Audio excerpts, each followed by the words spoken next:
Are you live? Yeah. We got in trouble because we didn't have microphones on. Next on the agenda is approval of April 2026 meeting minutes. Did everybody see those in email? Yay, nay? Motion to approve? Second? Motion and second to approve. Any discussion at all on those? None? All in favor? Aye. Aye. Anybody opposed? All right. Approved. We'll sign the official copy here and pass them around. Next agenda item is health officer's report. Sorry. Well, first, I always like to let the board know about any complaints from the community about our staff, and there has been none since our last meeting, so that's always good. We also have, I want to shout out to the crew, recently had their back to school bash. It was well received. It was a bad day weather-wise, but people still showed up, and people were generally appreciative.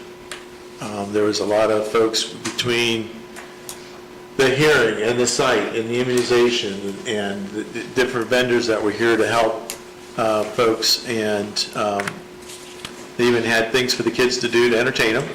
The whole department really stepped up, and they had backpacks with school supplies, and it was almost enough to make me want to go back to school, just so I could use the school supplies. It was that good. Almost. Almost.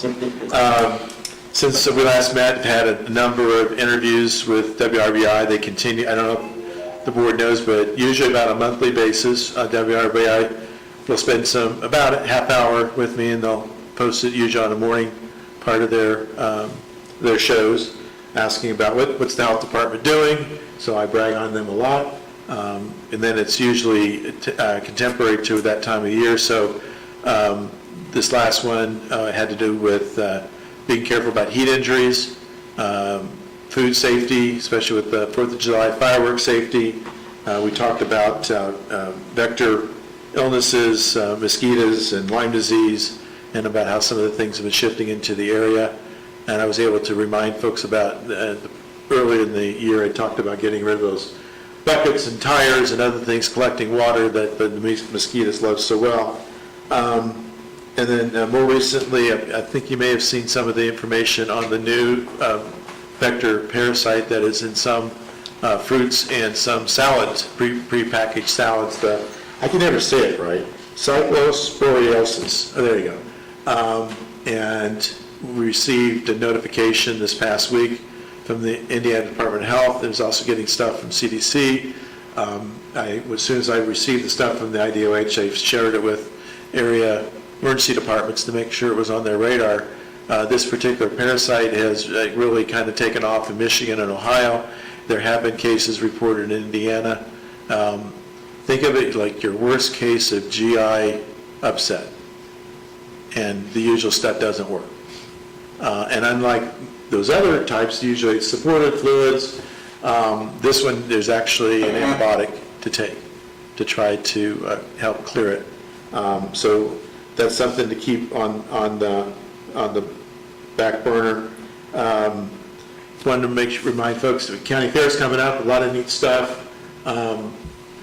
And the farmers know this already, and grandmas know this already, but when they go in and they see the animals, and sometimes you can pet the animals, and then there's all these nice food vendors, just you need to remind folks to wash your hands after you enjoy the wonderful animals from the county at the county fair.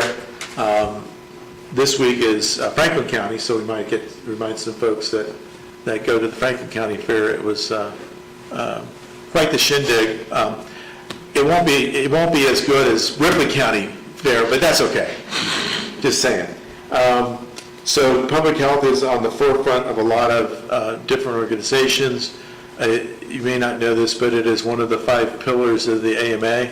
It's actually in their mission statement, and their apparently is a crazy general surgeon on their board that may be pushing public health issues more. I don't know who that is. I did. One of the things that a number of folks from the department and our board, or board president is involved, was with the rural health transformation stuff, and that the activities have been fast and furious. And folks who don't know it, there's different regions by rural, by federally designated rural counties, and then within that there was different layers, and there was work groups, and worked with Jason on the trauma and injury reduction work group. We reached out to different stakeholders, what things might help our region. That goes back to a committee at the region. They made some recommendations and asked for clarification. Work groups worked on that, and then that went to the state. So it's to the state, and then the state committee will decide which of the initiatives or how much of the initiatives are enacted, and then they will develop contract with local stakeholders and vendors to fulfill the initiatives. With our work group, we're looking at stuff like injury reduction. Some of the things we're already doing in the health department, like trying to get more car seats, more stop the bleed kits, more safety devices that we can get to health departments, get to hospitals, and trying to get more training for area hospitals and EMS for trauma related. One of our big items is to try to get one of the hospitals in the area, in the region, to consider looking at being a trauma center, since we don't have one in Region 6. Right now, it looks like Decatur County may be our best bet, although Margaret Mary hasn't said no yet, so there's still hope. There's still hope. We're also looking at trying to help get funding for more pre-hospital transfusion. There was actually a recent article in the medical journals about how pre-hospital transfusion capability improves outcomes tremendously, especially if you're not minutes away from a trauma center. So if you're out in the hinterlands and you're seriously injured with bleeding, having whole blood at the scene, or any packed cells at the scene can get you, keep things going until you get to definitive care. So a lot of stuff that the health departments, and that's not all inclusive, that's just some of the highlights. And also seeing more information out there about immunizations, and trying to encourage folks. This was one of our worst years the last 12 months for measles and a number of other things. And my big hope, if you see or know any of our wonderful elected officials at the state level, please encourage them to help us get our HFI funding back where it was, at least a substantial part, so that we could do more of the projects that were put on hold or shortened because of the last budget decreased us so much.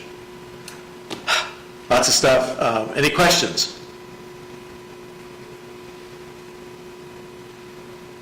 None? Nope. Okay, thank you. All right. Moving right along then, the next would be the department second quarter report. You okay if I yield You wanna- to Mr. Rowland since he wants to get out here, or do you want me to go first and then he? No, he can go, that's fine. Yeah, do you want me to do your slides, or do you just sit down there?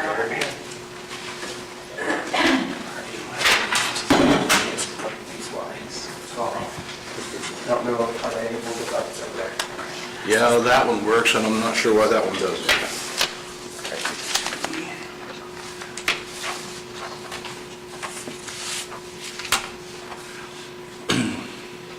All right, am I good to go? Okay, so thank you guys for having me today, for allowing me to be here. My name's Justin Rowland. I am the volunteer coordinator for LIFT, which stands for Lost Initiatives for Friends and Families Together. There is a 2 in there, right between the F and the T. We're a LOST DOS team, so LOST, Local Outreach for Suicide Survivors, DOS being Drug Overdose Suicide Survivor Support Group.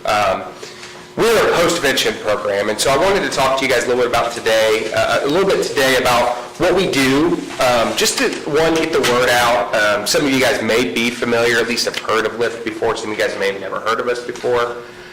We have been mostly primarily serving Dearborn County, but we do serve the surrounding counties. We actually work in conjunction with the coroner's office in Dearborn County, as well as the Dearborn County Department of Health as well. And that's kind of where this was birthed, out of that, to support those who have lost somebody to suicide or overdose. We know that that's kind of a group that is missing when it comes to support, especially right after it happens. We know there's grief support, we know there's therapy and individual support, family support that people can get through other services, but we are a group of volunteers who have lived experience. And so our team is completely comprised of individuals who have lost someone themselves to either suicide or overdose. And so we're a small team. We just actually got 2 new volunteers this month, so we have a team of 6, but they are very vital in making it work. And so we've been around for a little over 2 years, and I think we have served 25 to 30 people, which is fantastic given that there's not a lot of information about us out there. So just kind of where LOS started. LOS is not unique to this area. I think there's maybe roughly 100 to 120 LOS teams nationally and globally. Indiana has quite a few LOS teams themselves. I think probably the biggest one's in Johnson County that is very heavily involved. They have full-time staff and everything. But the founder is Denise Mindgram, so we still communicate with her. She's the one that helped fund some of the project that we do. Her and her husband lost their son, Dre, to suicide in 2012. And they found that like I said, they had the group, they had the support later, but right when it happened, they had nobody, right? You know, you have law enforcement, you have the coroner, you have all the people that, the funeral homes, but who's there to talk to them about what's going on? Who's there just to support them, just to listen? And we know, and my background is with Encompass Healthcare, so I'm the staff development coordinator, so I do a lot of training and onboarding and education. Peer support's huge when it comes to the work that we do. Having somebody that has been through it means just a little bit more than maybe somebody who's just a professional, which there's nothing wrong with that. As a licensed social worker, I get that myself, but to have somebody who has lived through it. And so they found that, so at least one LOS volunteer is a survivor of suicide loss, so having that person that goes has to have that lived experience. We always send pairs out. I'll talk a little more about the process in a second, but they're always met with 2 people. There to sit there and listen and provide support, whether it's resources, tangible support. We give them things like a blanket, water, coloring book for their kids, potential grief resources. And then we connect them along the way. And so, I'm sure you guys are probably aware of most of the statistics, but Indiana being right kind of in the middle when it comes to suicide in the U.S., as when it comes to overdose, a little bit higher than that. We know that when someone loses someone to suicide or overdose, they are 4 times as likely to die by that method themselves. And so their risk is super increased. And so the process of what we do. So what would happen, we serve 2 ways. So the main way, or the main idea was to work in conjunction with the coroner's office, and if somebody loses someone to suicide or overdose, then the coroner would call me, and I would send 2 volunteers out at scene if possible. Does that happen all the time? No. There's a lot going on at the scene, but we do find that the closer we can get to that incident, the more support we can provide and the support that they feel. And so you see here the 7 tasks of psychological integration of loss. So kind of what's the overarching goal of what we do? Well, we want to contain the trauma and restore a sense of psychological safety and control. These individuals who lose someone, it's probably one of the darkest days of their life, right? And so they lose this sense of control. And so our job, by having these individuals who have been there and lived through it, can help them through this. They can repair the mourner's receptive world, so they maybe assume the worst about the world right now. And so this survivor, this volunteer can help them through that, help them with relief of pain, develop of social management skills, repair the relationship with the deceased. At the time, we don't know how this person feels about it, right? They may feel guilt, they may feel anger, and so by having that volunteer there just to walk through those emotions with them, it can help sometimes repair that. And again, this stuff doesn't happen overnight, right? We're not saying that all 7 of these are going to be accomplished that first time they meet them, but at least starts the process. And then you see reinvestment in the living, development of durable biography of the deceased. Those are some of the tasks. So if we don't go on scene, we can receive referrals from anywhere. And so that's where our work in other counties have been done. So we have served some people in Ripley County. Of course, those have been done through either people self-referred, or maybe a friend or family said, hey, I think they could use some support. And so what happens is we have our volunteers call and just check on them. Hey, we got some resources. Maybe you just want to talk to somebody who's been through it. And maybe they'll meet at a coffee shop, they'll go to their home. They can do whatever that person would like them to do. And so there's guidelines. So this is some of the training I go through with our volunteers. All our volunteers are trained through QPR, which is suicide prevention, and they're also trained in psychological first aid. And so they have to have that training, and then of course any other training that could potentially help is more icing on the cake. We go through things to say, things not to say, and there's a whole list. But after you get past that first, hey, I'm so sorry this happened, how can I support you? It's kind of open to whatever that person needs. And so some people will take the time and just spend an hour and a half just talking about how they feel. Some people will say, hey, you've got all these resources, I'm going to start making some calls. Can you help me with those calls, right? And so not all instances where we serve these individuals look the same. Sometimes it's working with the family member who isn't the direct next of kin. Maybe it's like a wife or a lady loses her brother, but her husband's with her. Maybe we're talking to the husband instead of the one who lost her brother, right? And so we're just trying to provide that support any way that we can. And so, and then after they meet, we always debrief. So we talk as a team to see what do they need. Is this one call enough? Is this one moment in time enough, or are they going to need ongoing support? Is it support through phone calls? Is it support through texting back and forth? We have some volunteers who have ongoing communication, right? Maybe it's a text, maybe it's getting close to the anniversary. Hey, just wanted to check in with you. Maybe it's getting close to that person's birthday, close to the holidays, right? They have this connection with this volunteer that there's no end time on it, right?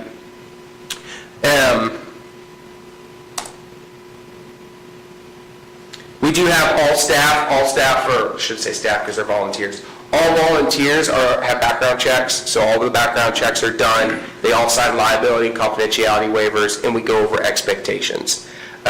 We have three volunteers who have gone 3 or more calls, and then we have, of course, the 2 new volunteers, and then we have one who's gone on about 1 or 2 calls.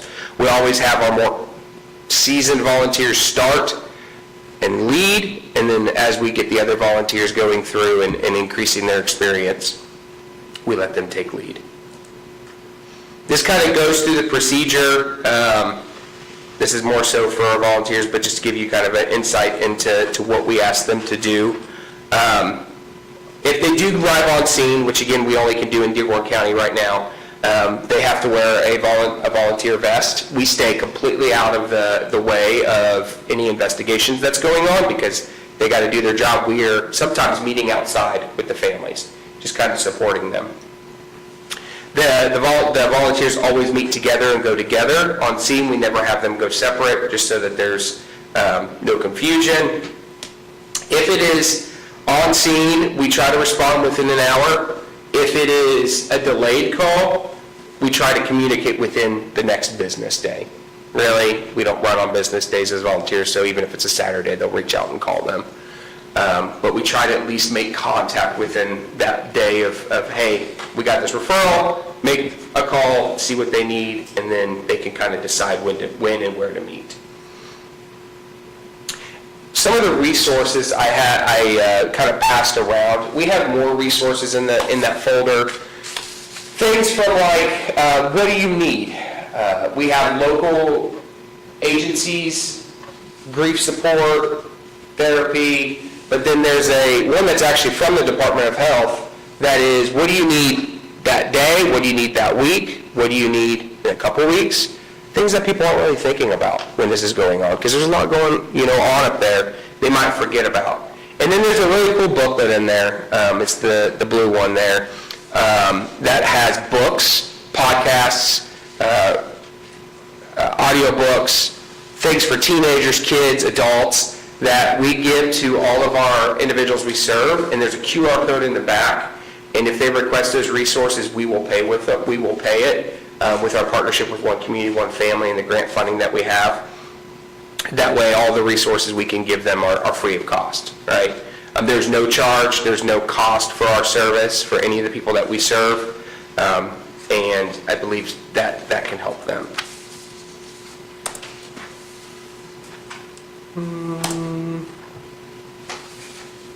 Like I said, we do debrief.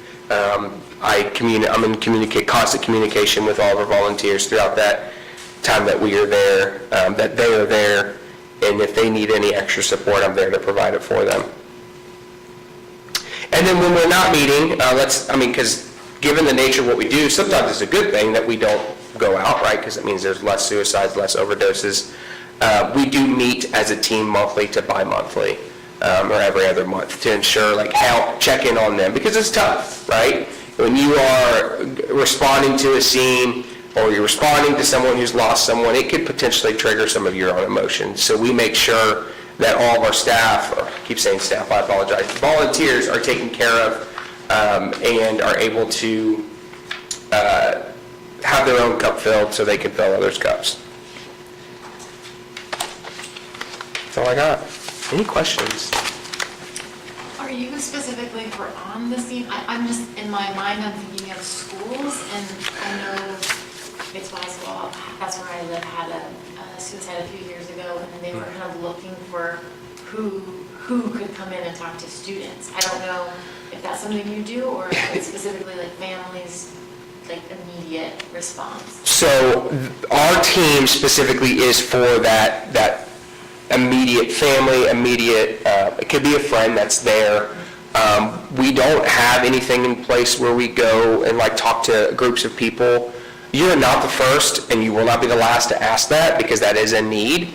Right now, I think where we're at in the stage of our group, we're still kind of trying to improve on that process.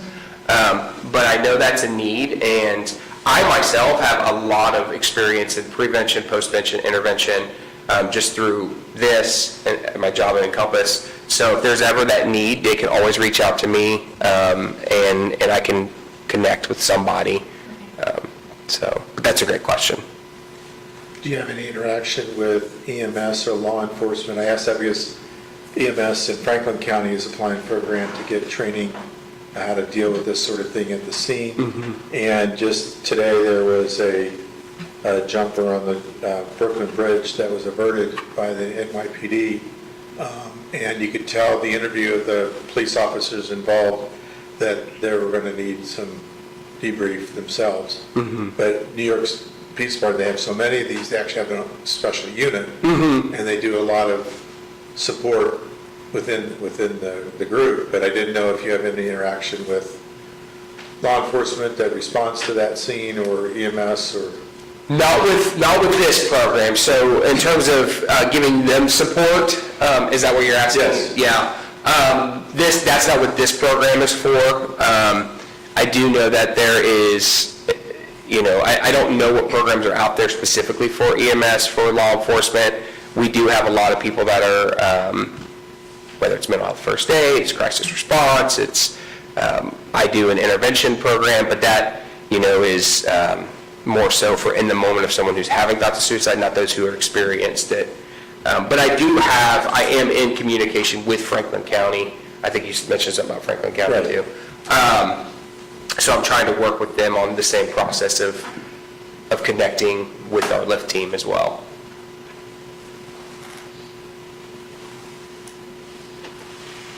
Okay. Any other questions? All right. Thank you guys so much. Thank you.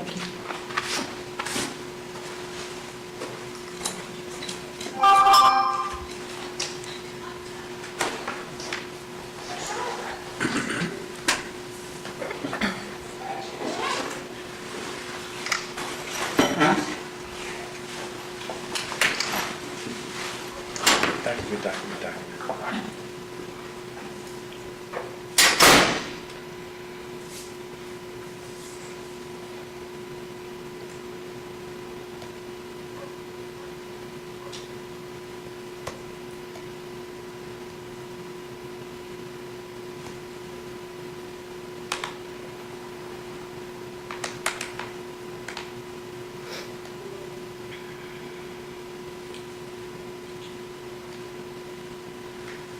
Just for the record, I'm surprised that they didn't bring any of the craft stuff for the board to play with that they had at the back-to-school bash. That was pretty cool. It won't be on this quarterly report because technically that was in quarter 3. Oh, okay. I'm just gonna go through pretty quickly unless you want to stop me for questions, just for the sake of time. But first couple of slides are just kind of our balance sheets, what we've expended to date. So our general health funds from our local property dollars. If you notice, we're getting slightly less this year, slightly less of our local tax dollars so far than we have in years past. We had already known we were going to lose some of the CVET tax, but we're also, our other tax base has been reduced. With the health trust and health maintenance, as we mentioned before, I'm trying to use those for savings. HFI, there's our state dollars. We've exhausted and closed out for the cycle our public health emergency preparedness grant. We are now in BP 2 or 3. We're in our next billing period. Immunization, because that's a grant, State Board of Accounts has asked us to spend that down to 0, so we are doing that to be compliant. This is our FEMA grant. It's in the negative because it is a reimbursable grant, so I have to reimburse after I spend the dollars, so those expenses have been submitted for reimbursement. Safe Sleep, the balance is 0, so that account's closed out. Our school, this is where we spent our back-to-school bash funding from and where we spend our school supply requests out of. We did receive donations from some organizations, so I did have to create accounts for those. So these are the organizations that donated to the back-to-school bash and the baby shower. We did open, as I talked about in our last health board meeting, talking about the mini grants for chronic disease, that has been announced. Applications are open till August 31st. The time I wrote this, we had 2 applications so far. I have received a 3rd one. And then Dr. Carpenter, I think you wanted to be on the grant review committee. Was that you? I can't remember. But if any of you are interested in helping me select programs for funding, let me know. Other activities I've been up to, help the town of Milan. They needed to work on their water emergency plan, so spent some time on that. Re-signed the new BP3 FEP contract. I declined the MRC, the Medical Reserve Corps grant, just the requirements were more than I could handle. So that was about $10,000 I passed on. We finished the shed pad, but I still am waiting to finish the actual shed to move some of our interior storage outside so that we can use that storage space upstairs. We did mid-year evaluations. So we talked about accident injury prevention just a second ago. So we have placed AED stop the bleed kits in the public. As my time allows, I'm trying to do CPR and stop the bleed training. I have done one CPR class. I have another person requesting CPR. Haven't done any stop the bleed classes for the public, but I could. It's just a matter of time. I still have some, for our previous mini grants that we've awarded, I still have 4 organizations in their data reporting window. And then I did submit the budget for next year. I did ask for a part-time environmentalist. Tracy is projecting her retirement for early 2028, so I do not want to wait till she retires to bring someone up to speed on the food code, because it's about an inch thick. So I'm hoping that we can get a part-time person to start learning the food code, so that we don't have a gap when it is time for her retirement in 2008. Any questions on that? Okay. Moving to vital records. So, you talked about training and your time investment in training.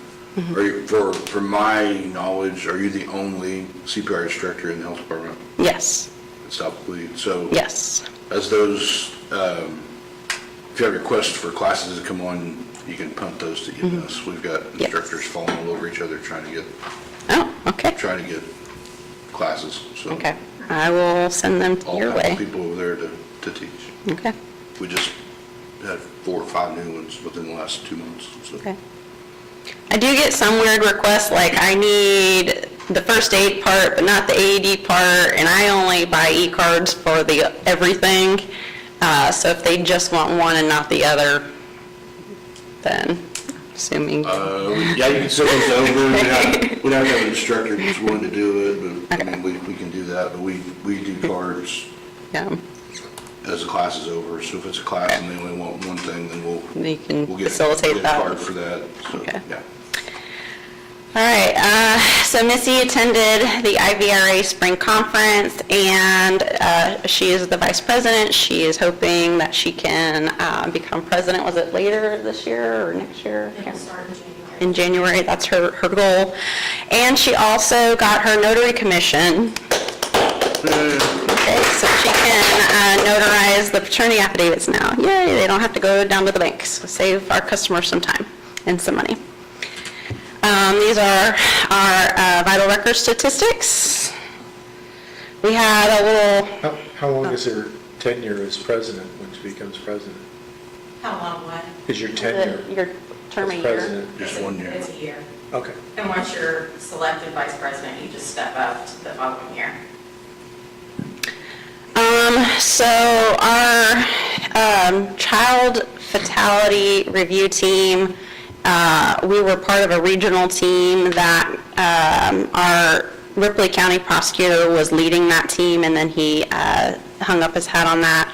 So there was some reorganization for the fatality review team. So we are now partnering with 2 other counties, and Kelly's going to help facilitate that, but it's the Decatur County prosecutor that's going to be the prosecutor for that team. So we did have a little reshuffle that did cause some of the fatality meetings to get kind of put on hold. But I don't know if you have any other updates on that or not for fatality review. Okay.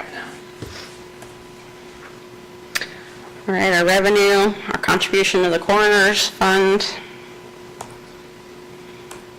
Statutory responsibility. We could do above the minimum, just if we want, we could talk about that later. Okay. They don't need it. They don't need it? Okay. Here's some of our harm reduction supplies that we have distributed to the public.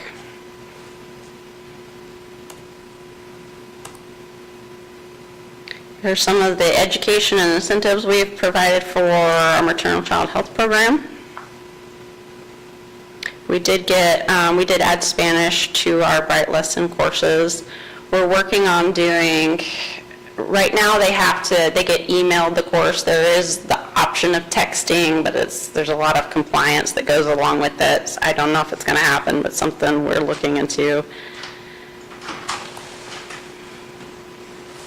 Some of the events attended this quarter. So we have some new partnerships this quarter. We partner with the diaper bank to get diapers at a reduced cost to us so that we could give them out free to Ripley County residents. I don't know if you saw our social media milk bank partnership. We've already had our first milk bank drop-off. We haven't had a pickup yet. We are now eligible for free car seats through the automotive safety program, and we re-engaged our partnership with Cribs for Kids. Going back to your diaper bank thing, there was, in your spare time, you may want to check out the diaper bank in North Carolina.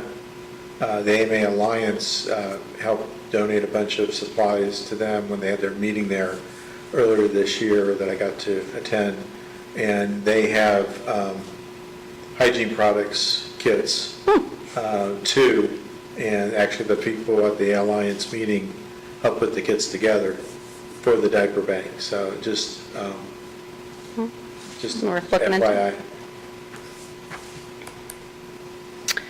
All right, Pilar's leading a walk and stretch every Wednesday to encourage participation. She's launched a punch card. I don't know if you've rolled it out yet. I saw your little cards there, but we have one regular, and then every once in a while we get a guest come join. And then Kelly, you want to talk about the wellness work? She's doing a lot with that, but Not really. I will if you want me to. I don't know if you want to. We're losing. We are losing quite by a significant margin. Decatur County is stomping us. But yeah, it's just an initiative that's 2 months longer this summer, long enough that it can help you hopefully form some healthy habits that stay in place after the summer. It's family friendly, all ages, all abilities. So if you're wheelchair bound, if you're homebound, if you live in a nursing home, anything like that, there are still ways for you to help us earn points. So anything from drinking a certain amount of water a day to getting a certain amount of sleep each night to brushing and flossing every day, to limiting recreational screen time, to obviously going to the gym or working out, and making good nutritional choices. There's a ton of different things you can do to get points for us. And not a ton of people, or not enough people have signed up for Ripley County, so. So that's an advertising thing, basically. So is it county workers or anybody in the county? All county residents How do you need to sign go in. What's the link? If you go up here on the board, there's a QR code that's And it's also on our Facebook page. Yeah. And we have other social media pages, but she does the social media stuff too. Have you reached out to the Y poster thing there? Yeah, they've got handouts there. They have posted from their Facebook account. We have done email campaigns to different people. Have you reached out to the martial arts schools? There's George Dwenger in Batesville, there's Mr. Taylor in Osgood. They have a lot of students. I bet they would get you points. Sure, I'll do I that. know you did the fitness center here. There's a fitness center in Batesville separate from the Y too. Just saying. You may also want to post it, there's more walkways around the new hospital in Batesville. And they've expanded the walkways around the town of Batesville. If the town would let you put a QR code or something, that's just be another way to, because we got to beat Decatur. Are you going to have that information at the fair next week? Yes. Oh, great. It's huge. Courtesy saying that's my point. Sorry for interrupting. It's okay.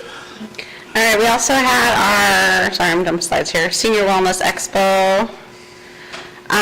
We had 121 health screenings. There were actually 3 immunizations, so what was that, 118 other health screenings. So we had we had an elder law firm to residential facilities to in-home care. We had a lot of different vendors representing, providing. We even did like a depression screening, Medicaid eligibility screening. We had a lot of different stuff going on. And then it looked like we had about 279 participants, interactions. So there weren't that many participants, but the interactions that they had with vendors. So hoping to make this an annual event. We'll see if we can get participation up. So. All right, these are some of our clinic services, including our off-site activities. We did add ourselves as a courier pickup, so if there's anyone that needs to submit something to the IDOH lab instead of mailing it through UPS or FedEx, you can drop it off at the health department to send to the IDOH lab. Dr. Welsh, we do need to work with you on standing orders. I don't know if Candy's talked to you about that, but to be able, there's a new initiative with IDOH to be able to do medications for these patients. So if we do standing orders, we'll be able to, we're not going to stock these supplies, but we'll be able to order them for them and distribute them immediately to the individual. So that's something coming up. And then IDOH is also, they used to own kind of the process for sending out the mailers for delinquent immunizations. They are now pushing out to the locals.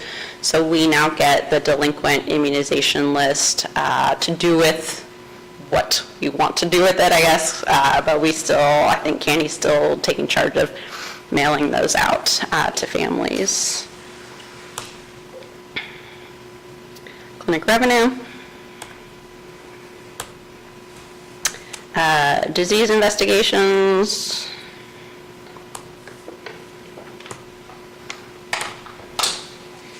And we get regular communications from IDOH on the communicable disease front, just so you know. We had our rabies clinic this quarter. Our complaint, new septics and inspections, pools.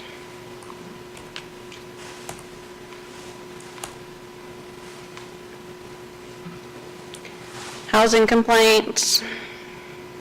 We did clean up one property this quarter.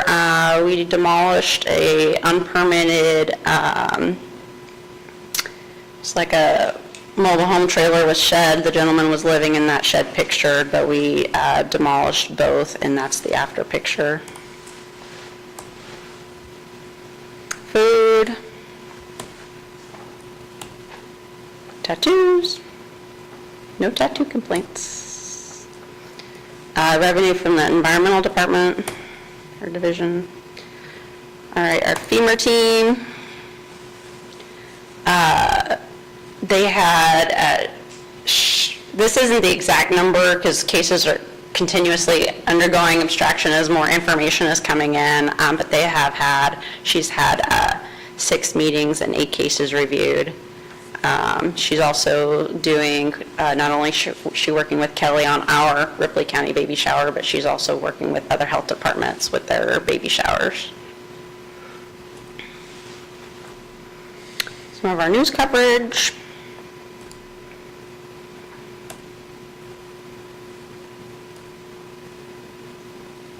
They did spell Kirsten's name wrong. And we've already had our back to school bash, but this is our community baby shower coming up. And the fair's coming up. Any questions?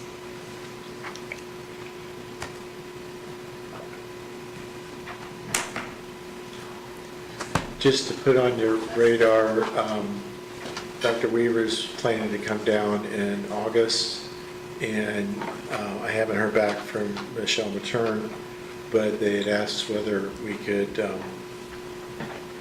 meet with Franklin County Health Department the same day, so they wouldn't have to do quite as much I think running. they were wanting a venue in Batesville, so if anybody knows a good place, The hospital said they would accommodate would us. host us. Yes. Okay. So at the physician center, there's a conference room there. And I promise not to do any colonoscopies on the people who show up. whether they need it or not. So you said that this Indiana State Department of Health is moving the vaccine delinquencies to the county level? Do you think it might be worth doing some vaccine education along with that? Because I think right now there's a lot of misinformation and there's a lot of vaccine hesitancy. And I think if you just tell people they're delinquent, they're going to be like, you know, like, I don't want to. But I think if they understood the importance, and I mean, there's so many people that just don't. We can put a letter in there with the vaccine, yeah.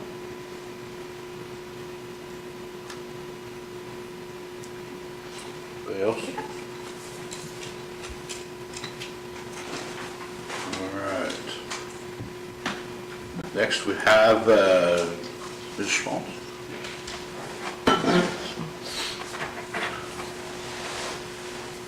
Hello, I'm Stacy Schmaltz. I'll probably get shaky. I can do anything in front of my fourth graders, not my peers so much. Really not good at that, but I'm going to do the best I can. I'm not sure what you know about what I'm bringing to you, so I don't want to repeat things that you might already know. Are you not aware? So what we have is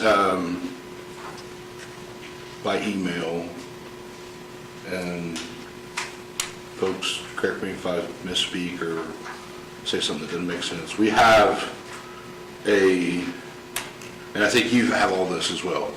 We have an original complaint Yes, filed March 31st. yes. There's an investigation report, and then there's a series of emails, 2, 3, maybe, Right, back and forth between you and the administrator about the status. Right. She has communicated information about the investigation. You've replied with Yes. information back. And so the last thing I think we received would be, or the last thing we were copied that we received is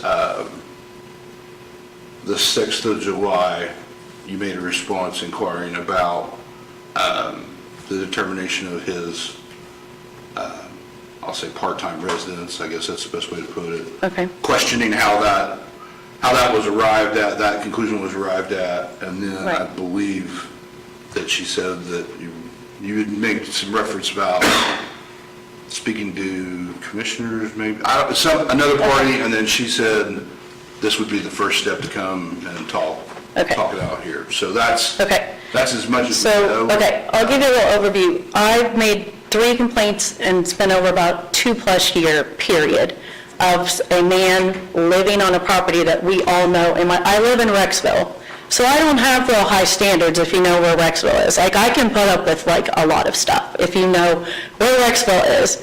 Not a lot of people keep their properties up per se I would. I don't mind about that. My problem is it's a property that we all know is landlocked, so no one's ever going to be able to build on there because you cannot put a septic. But a man came there, put a shed, and stays there multiple times during the week. And so my concern is, where his property butts up to my property, if it rains, a little creek runs into my horse lot. And they sometimes will drink out of that. So I was concerned that that could harm them, because if he's back there and he's staying, and at the time, 3 and 4 days in a row, probably he's got to go to the bathroom somewhere, okay? So the 3rd time when I did the complaint, I looped in the commissioners because I did not get satisfaction the first couple of times, just to make sure we got it going. Terry came out, whipped out this report, which was phenomenal. Told all the things, he admitted that he was staying there, he said he holds it. I think we could probably all agree, probably for 3 or 4 days, that would be hard for a person to do, over and over and over. He did not record the deed to his property, he didn't pay taxes. I don't really care about any of that, I just care about where he's going to the bathroom. So she took it and I was like, that's great, we're going. He did come less for about a month, and then he started coming more often. So I reached out to Tara, where are we at on this? What are we going to do? And we were going back and forth, and she was telling me some ordinances, and then for me to keep track of when he was there. So I, at this point, thought we were still working together to resolve this issue. And so then she sent me that it was closed, the investigation, and this was after we were talking, so I was confused, and I asked if I could come up so we could just talk about it instead of going back and forth, and get confused in our emails. So I met with her last week, and she said he did everything they asked, which was she helped him get his taxes paid and record the property, but nowhere does it address where he goes to the bathroom. And he is back there like 3 to 4 days a week. And at the time when I was talking to her, she may not have meant it that way, but she was kind of questioning me, how do I know what time he's there? Kind of like I would be lying about that. Like I've not been hiding for a couple years over there, not even recording the deed, and I'm just trying to make sure that he is not going to the bathroom over there, because that's terrible, And she just told me she didn't know what I wanted her to do about it. So then she said maybe I could get a lawyer, and I didn't know why I would do that, but so that's where we're at right now.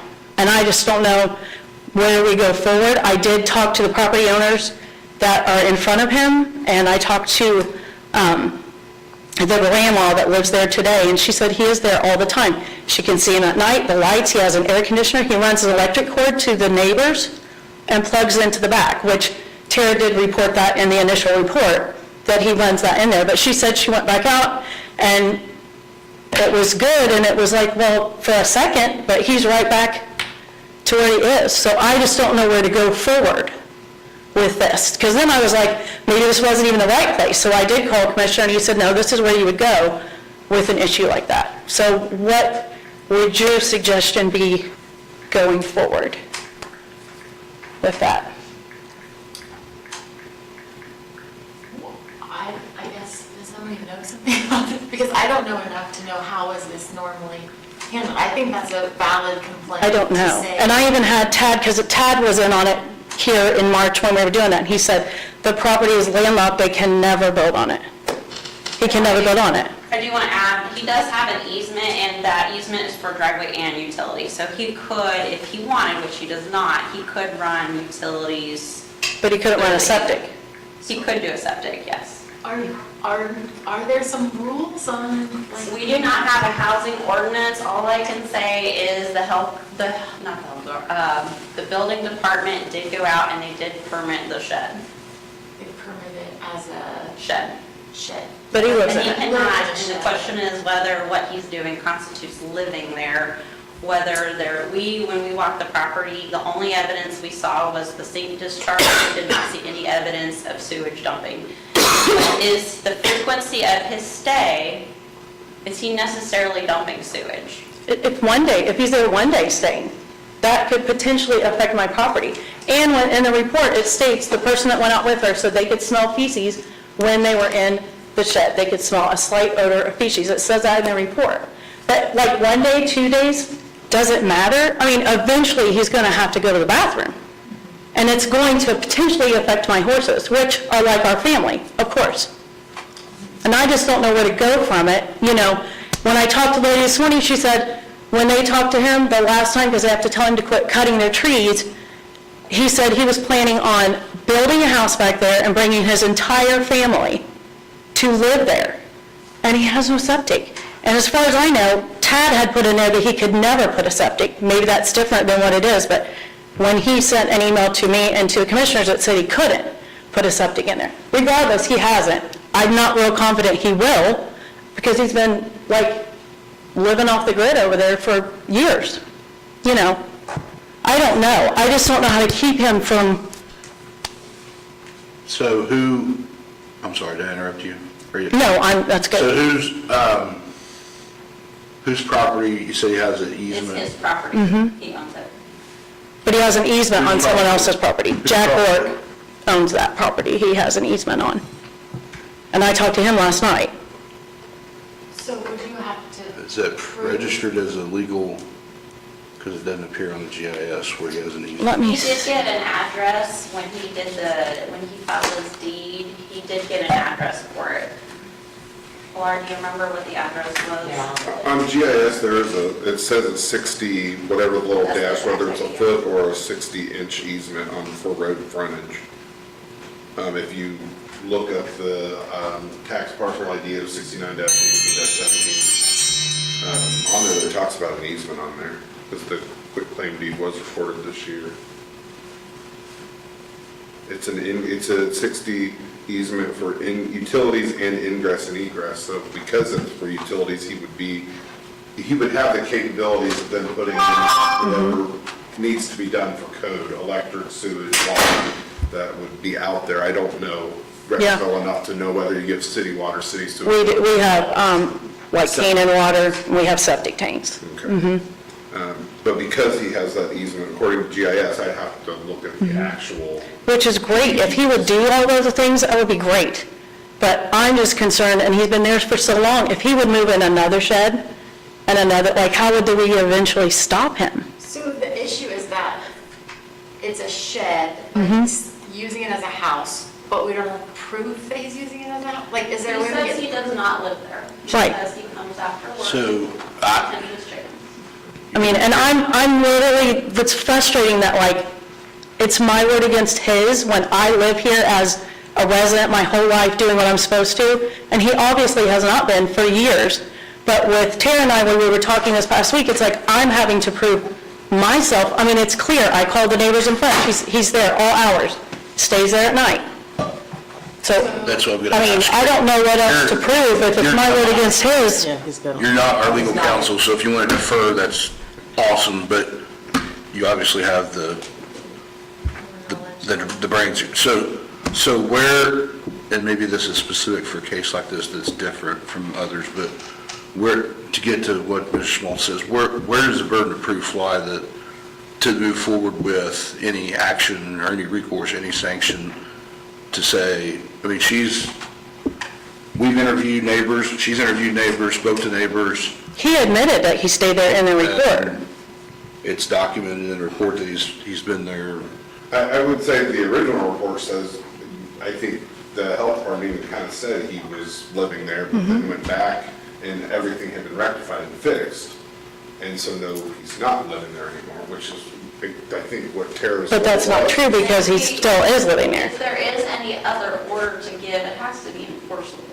So I can't, the shed's been permitted, so I can't tell them to take the shed down. Right. That falls under the purview of the building department. And there is He no, can't camp out in front of his driveway. I did not ask for her to camp out. I have been keeping track because she asked me to. So I was keeping track. I never asked her to do that. And then I called the neighbors. They're like, yes, he's there all of the time. Like, I don't know what else to do to prove that. You know, I'm not sure why my word as a citizen of Ripley County, because apparently he's not, he lives in Jeffersonville, whatever, why he's getting everything. I don't feel like I'm getting much. I feel like he's getting the benefit of the doubt, even though he's lived there for years and would still be living there right now without a recorded deed, taxes paid, everything, if I wouldn't have pushed it this third time. to answer your question, I would have to defer that to council, because I'd have to actually go back and research it, the burden of proof on this. That's, I didn't want to put you on the spot. I figured that's what your answer would be, but. Jason, can I entertain a question? That's my husband. He owns the same property as Just Will. whatever is appropriate. I mean, sure. If someone by admission in the report, which was, I'm sure you have a copy of that, admits they lived there 3 or 4 days consecutive, does the county have any ordinance or policy that addresses consecutive stays without any type of sewage system? So if I stay somewhere, because I put a tent up or a shed, can I stay there 3 or 4 days and not have a septic?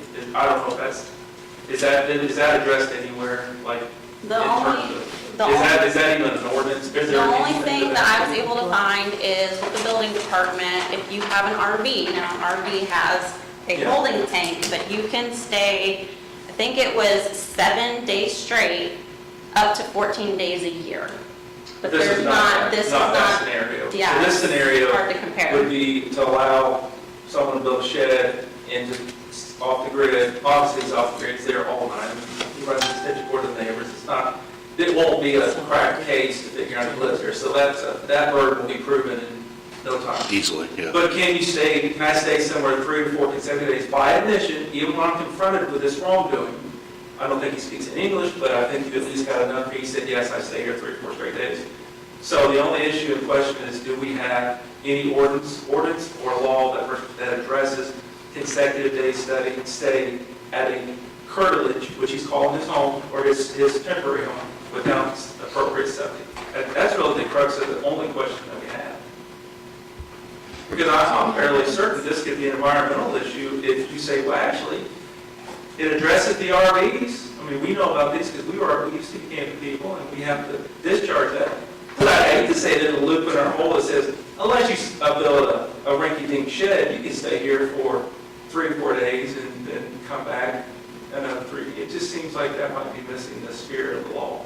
And unless I read the reports wrong, I didn't read where he ever stated that he stayed for 3 or 4 days in a row. He Yeah, it's denies adamantly, he does not spend the night there. I leave work every day and I pass it. And I read, and I would probably agree with everyone that he's probably spent the night. Yeah, that won't be a hard burden for. At the end of the day, the question I have is, we don't know if there's actually raw sewage anywhere. Did he actually use the restroom in a bucket and cart it out of there and then dumped it in a toilet at home? Like, I mean, because there's nothing illegal about that. no, but I'm just going to say the way he's been living, I don't feel like that's probably what he's been doing. Is there an odor detected in the report? Yes. Someone smelled it when they went into the shed. Yeah, the intern reported to Tara that she smelled something, but then they couldn't find anything. And He didn't let us in the first time, and then when we went in the second time, there was nothing the second time when we went in. Which is, I mean, his prerogative, but it is suspicious. It seems like case of precedent could be established that sending a message that you can, he conveniently has 2 cars that are, quote, broke down. You can't actually admit to the property because it blocks the driveway. So you have to literally walk about 200 yards to get back there. So whether that obstacle's legitimate or pragmatically placed, so you can't get back there, it would be a terrible precedent to set, to, I think, establish that we have to actually, trespass someone's property, get a sample of feces under the cover of darkness, and bring it back to someone in a container that's been authorized. He would consent to sampling, I don't think we have to Okay. trespass. I just wonder if. I just don't know why we're giving him such a benefit of the doubt. I don't know why we're giving him such a benefit of the doubt. He's not standing here, I'm standing here, we've lived it for a couple years. But I just feel like, I thought we were working together, she has not been very helpful when it came to this, and I don't know why I am up here, like, please do something with this man, and then all we hear is, he said, he's been living there for years without Sounds like there's residing. not an ordinance. That maybe that's We could- where the solution would have to come from, would be to get an ordinance. Is that? Yeah, I am a doctor, not a lawyer, but what I'm Googling here, because I don't know, it says that it really does come down to, like, was it seen? Like, was there some sort of feces or something seen? And so I don't know how we get, I mean, I don't know, I just like, is this what we want to tell like our county? Is like, I have 2 daughters that have mortgages, we're all roughing it. Do I tell them to put sheds on either side of me and we'll say you're just there part-time and we go with it and they plug into my house? Like, if I did that at my house, somebody from here would be out there in 2 seconds with something stuck up on my door. And I just feel like he's getting away from it because he's stuck over there and we can't prove it. And it's like, I mean, I can't walk on his property. I can't go do anything on his property. I mean, like, is this where this is going to end? And we're just going to be like, we can't do anything? Because that's just egregious, like that we can't do something about it. I mean, I don't think I'm out of line by feeling that way. And it is illegal for him to be dumping raw sewage, or if he had a sink running and running his dishwater out on the ground, or a laundry out on the ground, but without, like, Tara went there and put eyes on it, didn't actually physically see any raw sewage anywhere. They do have a pipe coming out of the shed that I think is hooked to a little sink, but he says he doesn't use it but to rinse his hands off. 'Cause he doesn't have a chicken coop out there. The purpose is to have all these chickens that he's collecting eggs. I don't know how many chickens were in that one picture. I would say 100, 150 chickens. I think that sounds about right.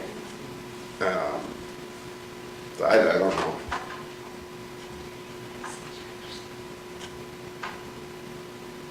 I think without actual more proof, I don't know what in a law that says something that, So where can I go from here to get help?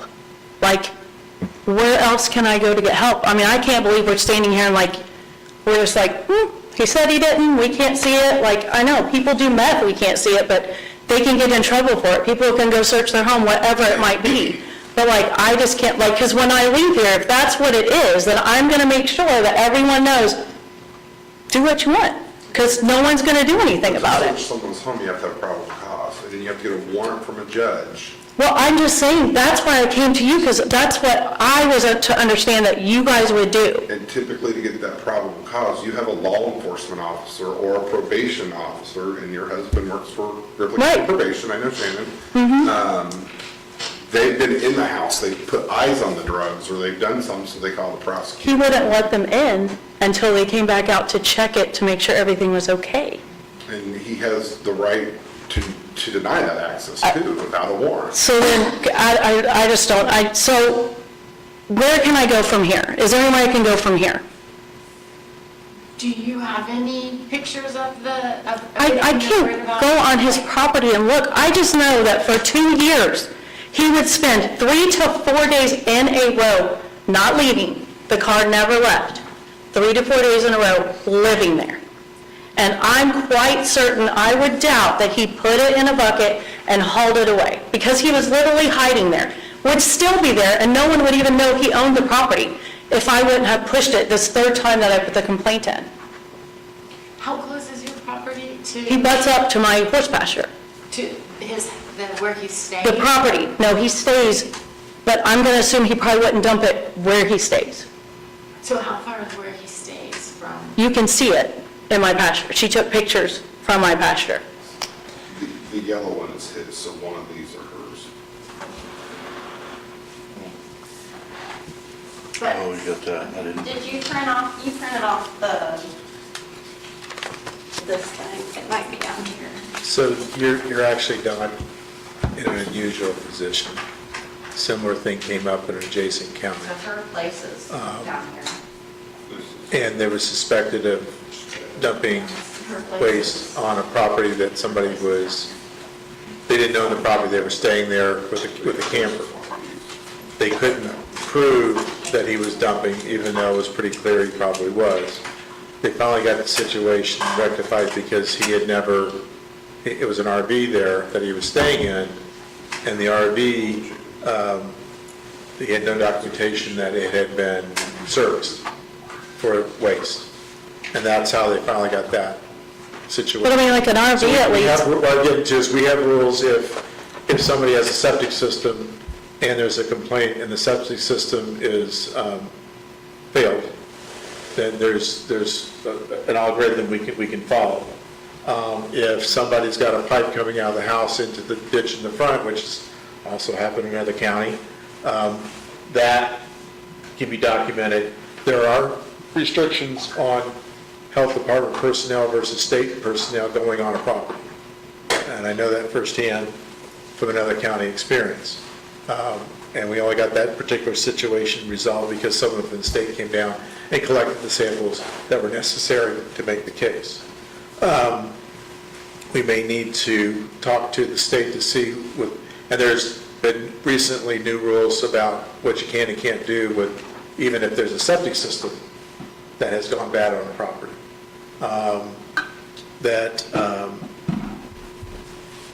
So we may need to look at how to, if he had an RV there, that would be easier to deal with. Because we could document that the road's blocked and he's not had the tanks pumped.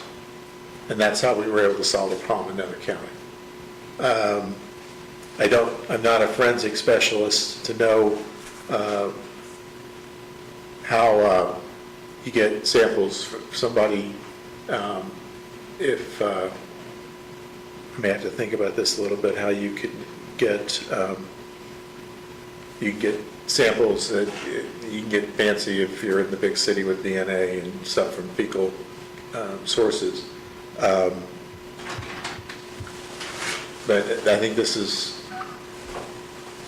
may be something we need to talk to the folks at the state to ask. Have you been had any of your horses gotten sick? No. Okay. If they would, I would encourage you to contact the BOAH. They may Well, I help. really hope they don't, because I'm Well, I bringing it understand. forward right now. I hope they don't either, but again, at another county, we were able to get the problem solved when water got contaminated, affected cattle, and the BOH came in, and we were able to take care of the problem. Right, but So like, there's, but like if my horse would die, then we would be like, yay, we can prove that happened, like I'm confused. I'm just talking about, there's not a direct path from A to B in this situation for a lot of different reasons. There's other examples of, we could go straight to A to B, but we got to C, which took care of the problem. So what can we do from this point forward? Like, are you guys just saying done? Or what are we doing from this point No, forward? I think we need to enlist the help of the folks at the state to find out, given all the securitous rules from the State House, when it comes to such things, what our options are. And I don't know what tech support we can get from them to get from A to B. There are rules against deposits on property. Like I mentioned, in the other county, we couldn't prove. And maybe we can prove he's not, and that would be like fantastic. But the not knowing is what is just like, we don't know. I mean, if he would put a septic in, and I'd just be like, good, we're good, and we can just go on. If you put in a septic and you were having issues, that would actually that's pretty straightforward. Right, and I mean, I'm good with him living there, whatever, but he just needs to follow the same rules I gotta follow.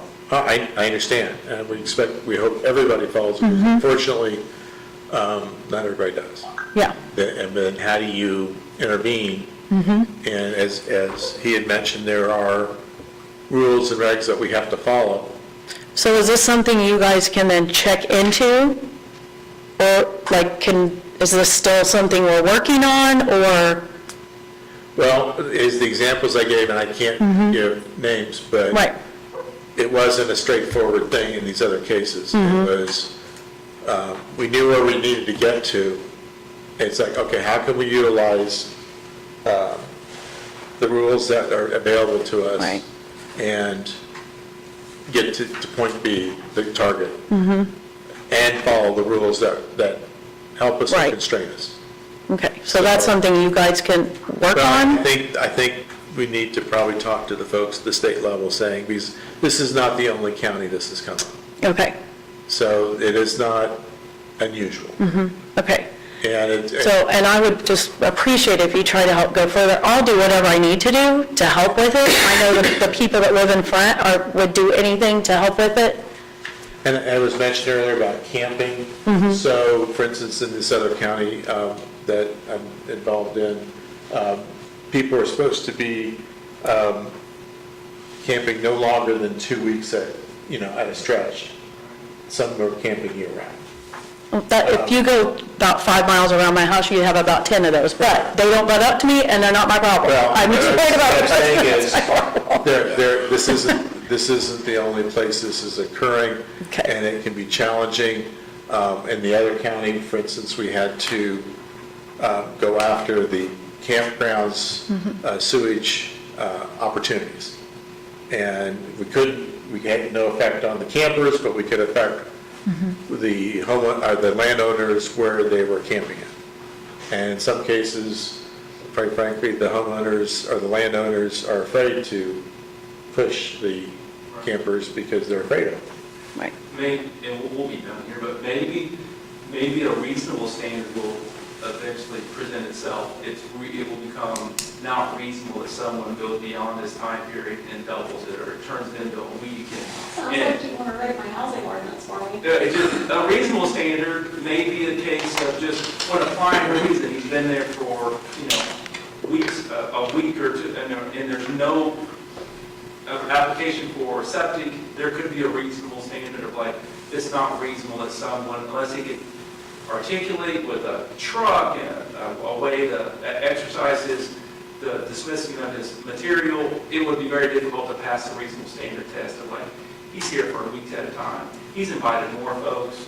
This is unreasonable that someone is carrying buckets of waste off this property when he can't, when there's nothing that would suggest that he's doing that. So we'll be. He's a better speaker than I am, 4 days obviously. More of a more permanent stay than 3 or 4 days at a time. Because I'm quite sure it's probably already against the reasonable test, it's probably not being done.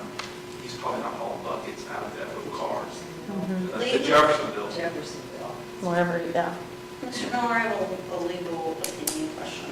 Can we defer what the definition of living, but make a decision on whether so let's say we don't know what it means yet, can we make a decision whether this would meet a potential definition or not meet a potential definition and defer the decision or the definition to a later date?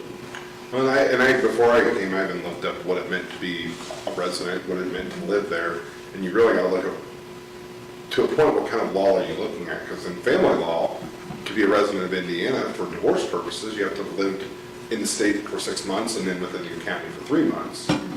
But then it talks about taxes, then wherever you live 183 days a year is where your residence is. And if you're saying he's living there 4 days a week, then he's clearly going to get that 183-day threshold. But if he's only living there 3 days a week, then he's not going to hit the 183-day threshold. So that it's going to come down to, like you're still saying, what is it? What is this definition of residing?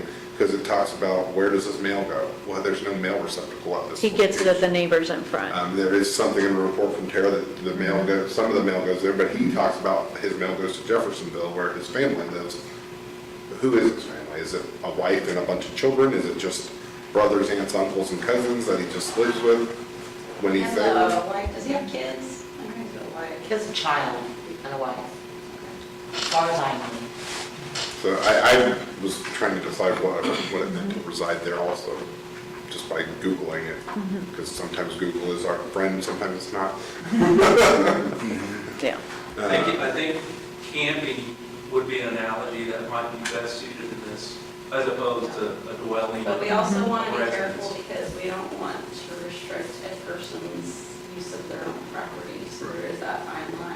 I'm not prepared to say that you can't That's camp true. on your own property. That's true. And one of the notes I even wrote was public versus private, because the camping statute that you cite to, that 410 IAC talks about camping, and really when you read it, it looks like at a campground. That's still public.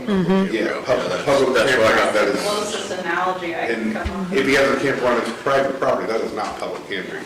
He still has rules, he can't be just dumping waste. I was going to say that the environmental issue would still be present. So the crux and the driver, which I know this board appreciates, the driver is the environmental issue. So we would appreciate if there's another stone to look under or another avenue to pursue, we would appreciate, because I'm sure this precedent would probably want to be set that there isn't a loophole, for lack of better words, that you could go to Lowe's, buy a little shed, next thing you know, you're 200 feet off-road and people can't see you, and you have inconvenient folks from even getting back there, and it's like, We also I hate want to to start- say, it's okay to spend 2 nights a week, but not 3. 'cause So, then everyone- yeah, I don't know, but I 2 days a know, week. I know you can't always take someone's word, trust to verify, but And if he was out there on a weekend, I wouldn't care. We have people that camp down the road on the, I don't mind, but it's But even every if he was- week, every month. Even if he was there for 2 days on a weekend, from Friday to Sunday. Somewhere it's gotta go.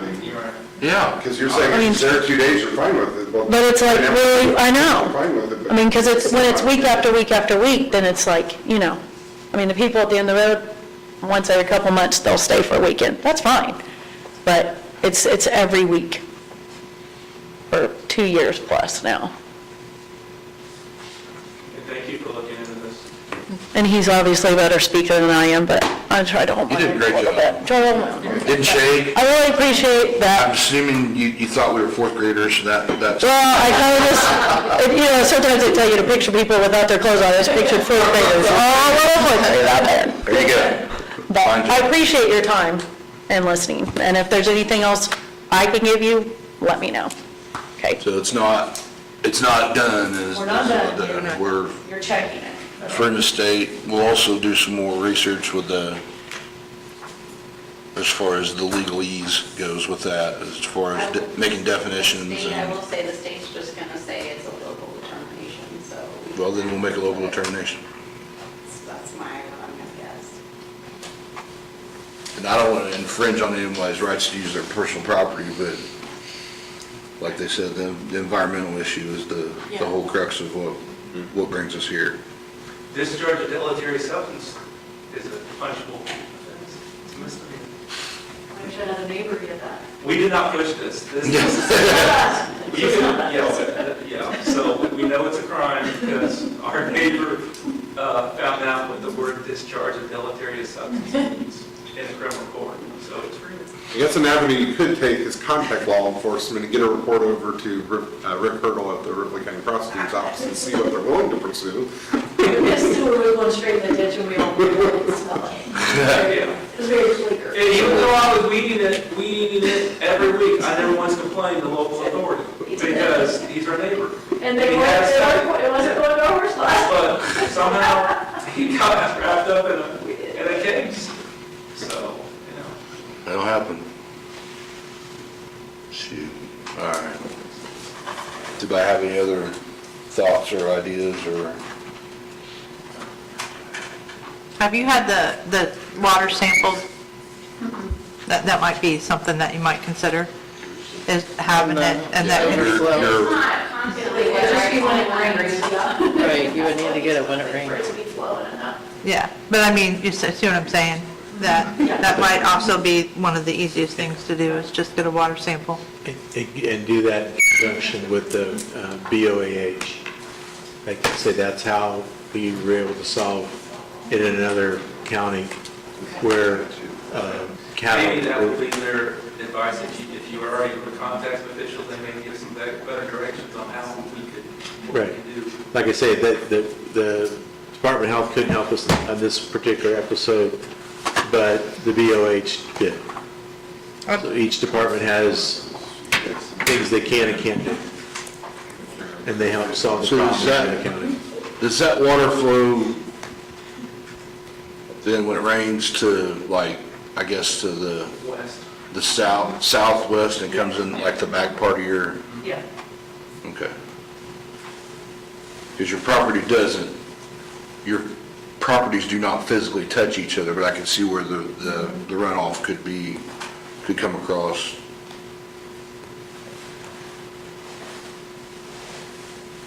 The adjacent landowner is setting to my right, and Well, she could attest to That's part of that.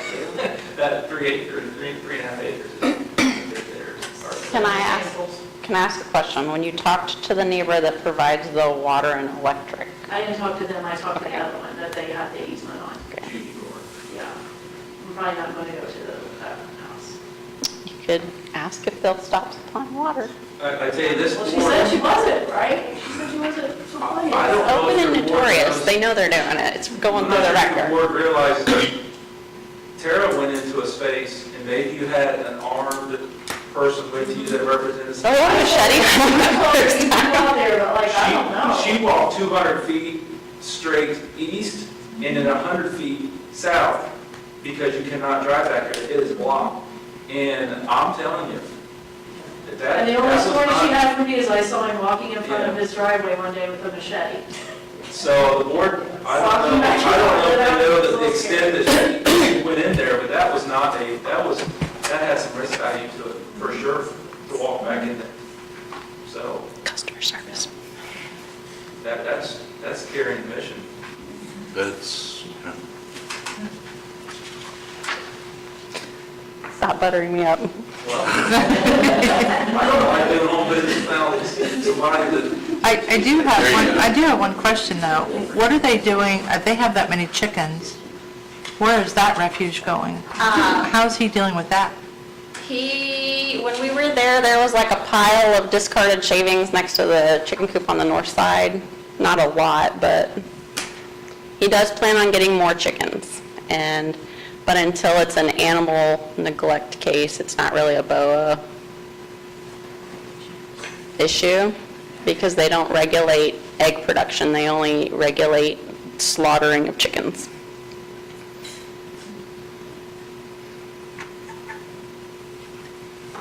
But then that shifts back, talking. I don't know, I mean, just as a farmer, I'd really like to know where, you can't have that many chickens Gotta talk and have about- one I don't- pile of shavings outside a shed. I mean, they're free. I don't know that I'd say they're free range. They're like cage-free chickens. I don't know if I'd call it free range. I don't know what makes what a But they were all cage-free in- versus a free range. They were all but- in the building? Or were there He some houses them in outside? a pen, like an aviary type thing, and then when he's there, he lets them out in a enclosed area. And then he's got these little watering stations that he fills with the neighbor's garden hose to water them. And then he brings in chicken feed because that's what was in the shed when we were there the second time. I'd still get a water sample.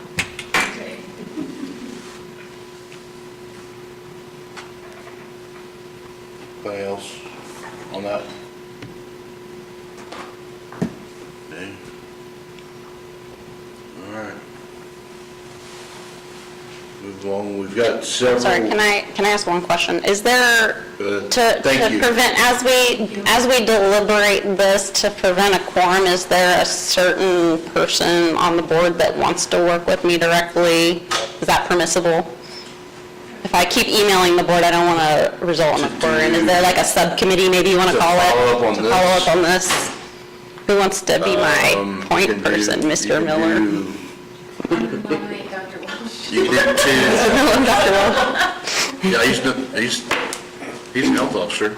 That's, But it is a policy question. tag your it. The problem with me is during business hours, I am not available because I have a full-time job during business hours that I can't step away from because then I will be doing two different jobs at the same time. So, I mean, it sounds like we need to figure out if there is some sort of policy that would. We could make a policy, we could write an ordinance, we could say we'll defer making that. It sounds like we could say, I mean, it's a legal question, but can we say we don't know what it means to live somewhere, but we think this is or is not living? We don't know what the threshold is for, okay, you're there so much you necessarily are dumping waste. We don't know what that magic number is, but this is or is not it. Is that, if that's something legally we could do, but if not, then we do need to make a policy and define what it means, It didn't. or an ordinance. County. Huh? We looked into that, and when, it didn't go anywhere in the other county. Like I say, we were able to alleviate the problem using the rules and regs for RVs. And he wasn't allowed to continue living there until the RV tank could be serviced. That's- So in this case, I mean, if I'm going to give him, if there's something you want me to tell him to do, take out the sink, take out something, whatever, And you, that could be enforceable maybe, but I can't say don't spend the night, because how am I going to enforce that? and you asked him what he was doing with like human waste.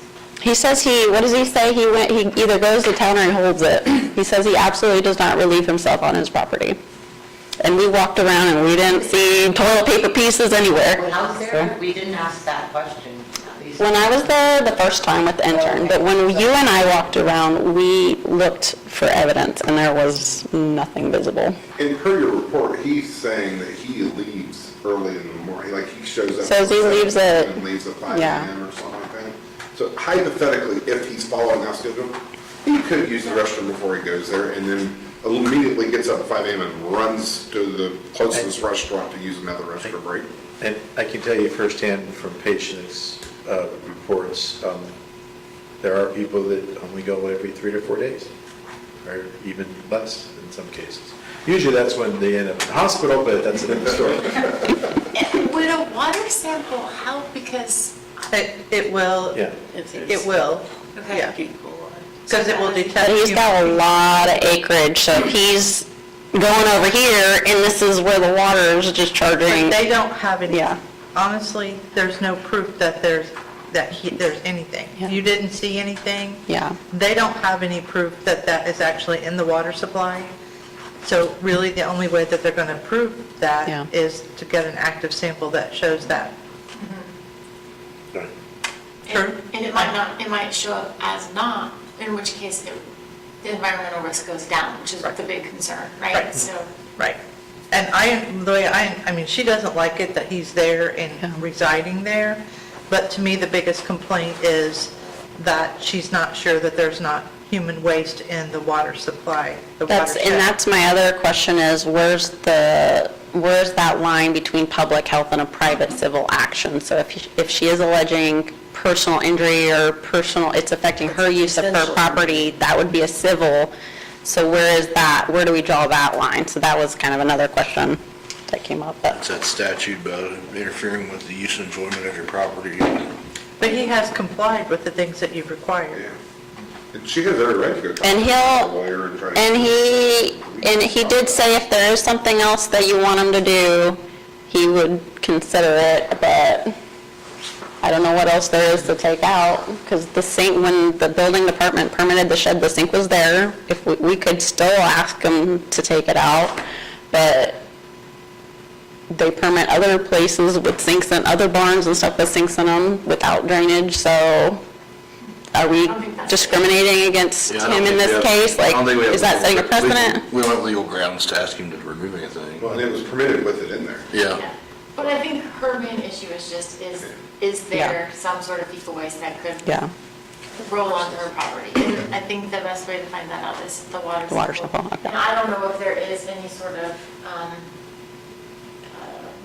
written ordinance or anything in, I mean, it doesn't sound. Alicia's taken water samples for other complaints, so if there's water, like after a rain, if she can time it right, she might be able to get a sample, so I'll have to ask her tomorrow if she could do it. But again, it's a dry stream, it only washes in the rain, so. And there is, I can't cite the ordinance, but from the state level, you can't dump untreated waste on property.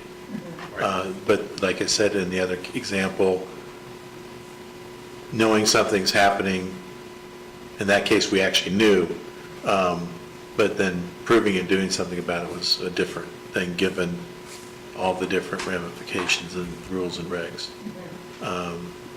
So I think the water sample is probably the best thing, or if something is witnessed, and you can, individual's DNA is in fecal matter.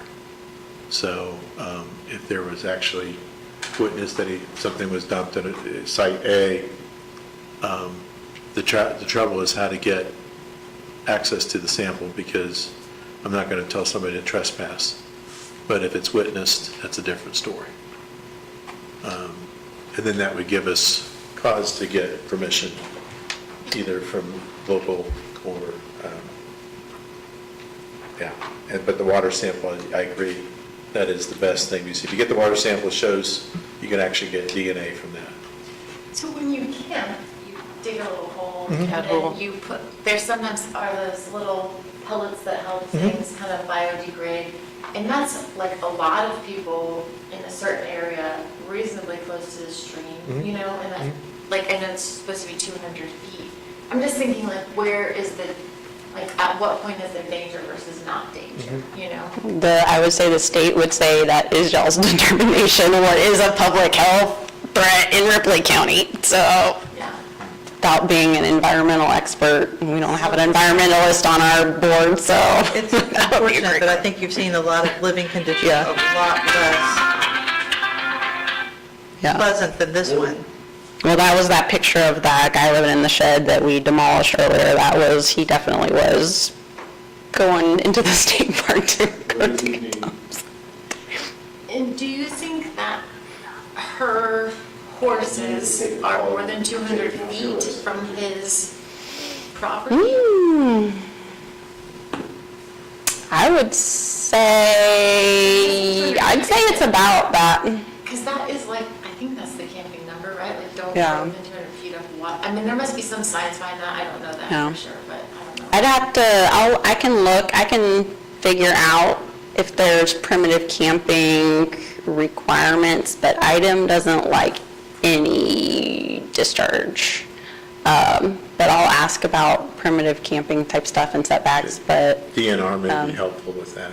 okay. No, no. But it's, I would say 200 feet's a good estimate. It's pretty back there, pretty far back there. When you're talking about primitive camps, is that for Indiana that you've done, or is you talking about others? I think that's probably Nash. Because when my quick Google, I was. Indiana is zero dumping, yeah. Yeah. Okay. Some states do. You have to pack it out. What you pack in, you gotta pack out, including Oh, your you're right, a waste, lot of yeah. places are packing. Indiana has So- zero tolerance with that. Yeah. It's what you bring in, you take out with you. Yeah. Yeah, that's true, so I wonder where is it? So if it's Indiana, then it doesn't matter, Right. but yeah.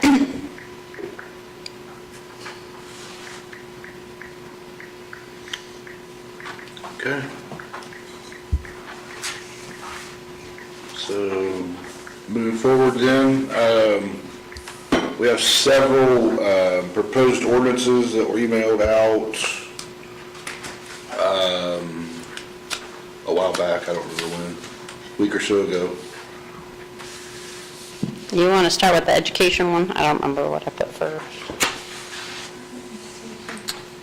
You had body modification first, and that really doesn't make any We difference. can tackle the long one first. Rip off the Band-Aid.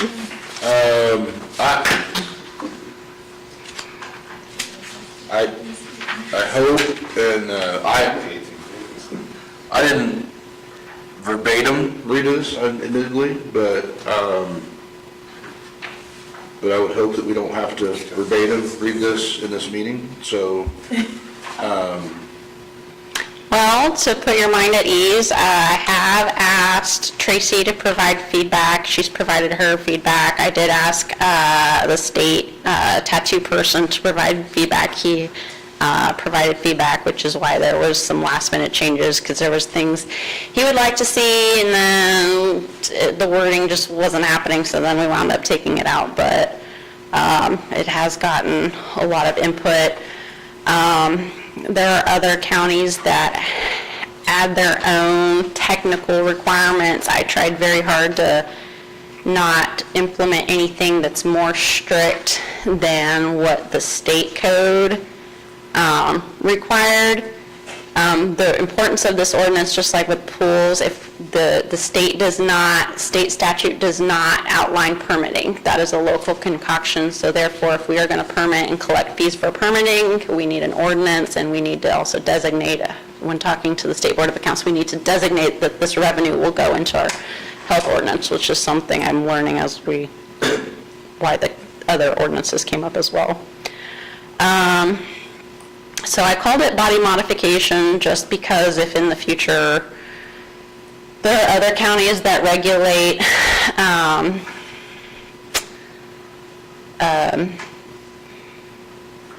different body modifications, I don't know a better way to say it, but we could be more restrictive on the different things that we regulate. There's like a cosmetology license, an esthetician license, but there's also a third classification that local governments can regulate, and we have just historically not done it.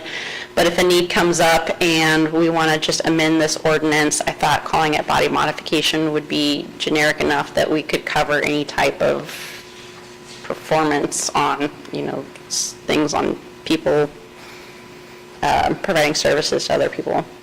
Did anybody have any objections to doing that? Okay. so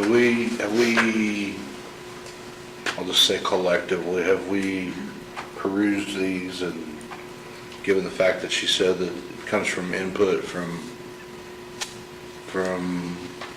local subject matter experts, state subject matter experts,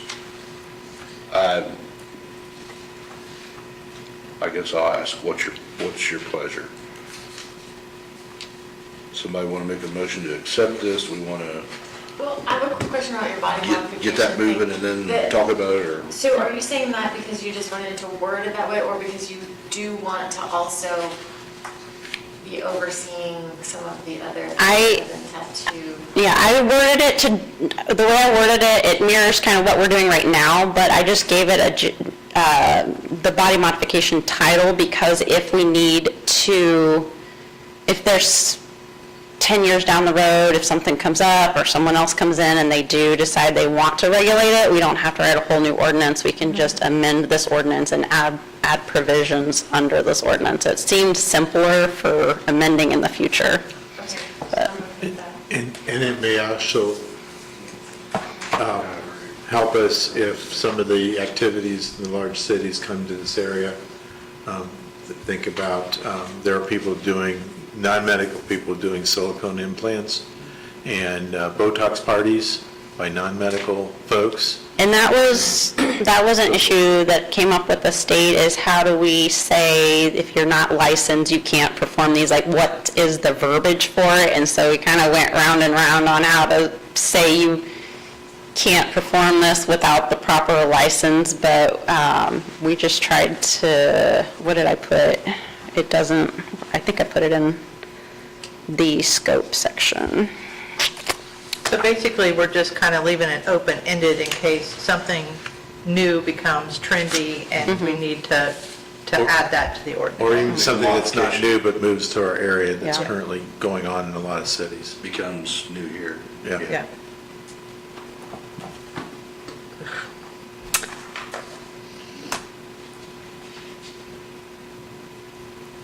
So Dr. Welsh, to answer your question, that last paragraph in the scope section, invasive body modifications that intentionally cut, puncture, implant, inject, remove, or otherwise alter skin or underlying tissue, blah, blah, blah, are prohibited unless performed under the supervision of holding a valid medical license. That seemed Perfect. to be okay language? Okay. Okay. That is spot on. We wanted to do the plan review fee, because that works well with our food code for these new establishments, because Tracy does spend a significant amount of time educating new people. So we're, just like what we are doing with the food and what we did with the pool, is the non-refundable plan review fee, just to compensate for that additional workload. And then just doing the annual facility and artist permits. We added the mobile just upon the recommendation of state, because some counties don't allow mobile tattoo artists, but we have a mobile person that we have been permitting for a few years, so we just said that it's authorized and that we would internally create regulations for that.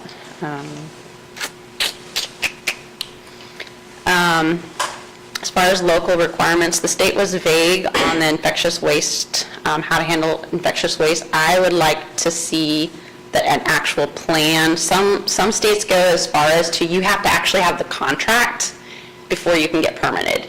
But if you're just kind of in the planning phase, I just think if a plan is a little bit, you don't have to go through the steps of having the contract. So I just put just the owner has to have a plan to handle the infectious waste.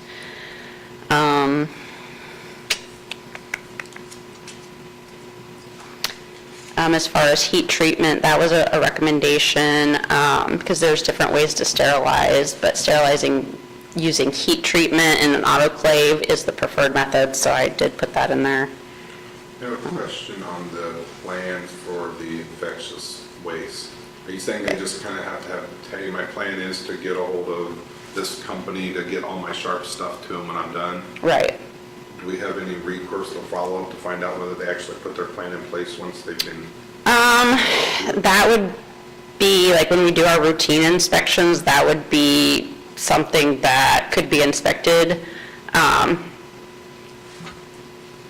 mean, it would just be part of the daily, like, the routine inspections, but if you like the way that the other counties require that there actually being executed, like Sharps pickup contracts, I could revise it to say that, but the other counties do it, it's just not required by state law. So what you talked about, a plan is preliminary, not that they're permitted when they're open, correct? Say that again? So when you say you just want to see their plan, that's where, so I'm thinking about putting together a take two part of this is my plan. Would it then be evaluated again when they're ready to open? If Yeah, that's the we case, could then put that as, They would need to show a hazardous waste contract when they open. I didn't put that in statute, but it could be something that, or in the ordinance, but it would be an inspectable item when Tracy goes out and does her inspections. But if you're wanting it in writing, You don't want anybody. I try not to put too many shells in there, Sticking but up in their back room. Right.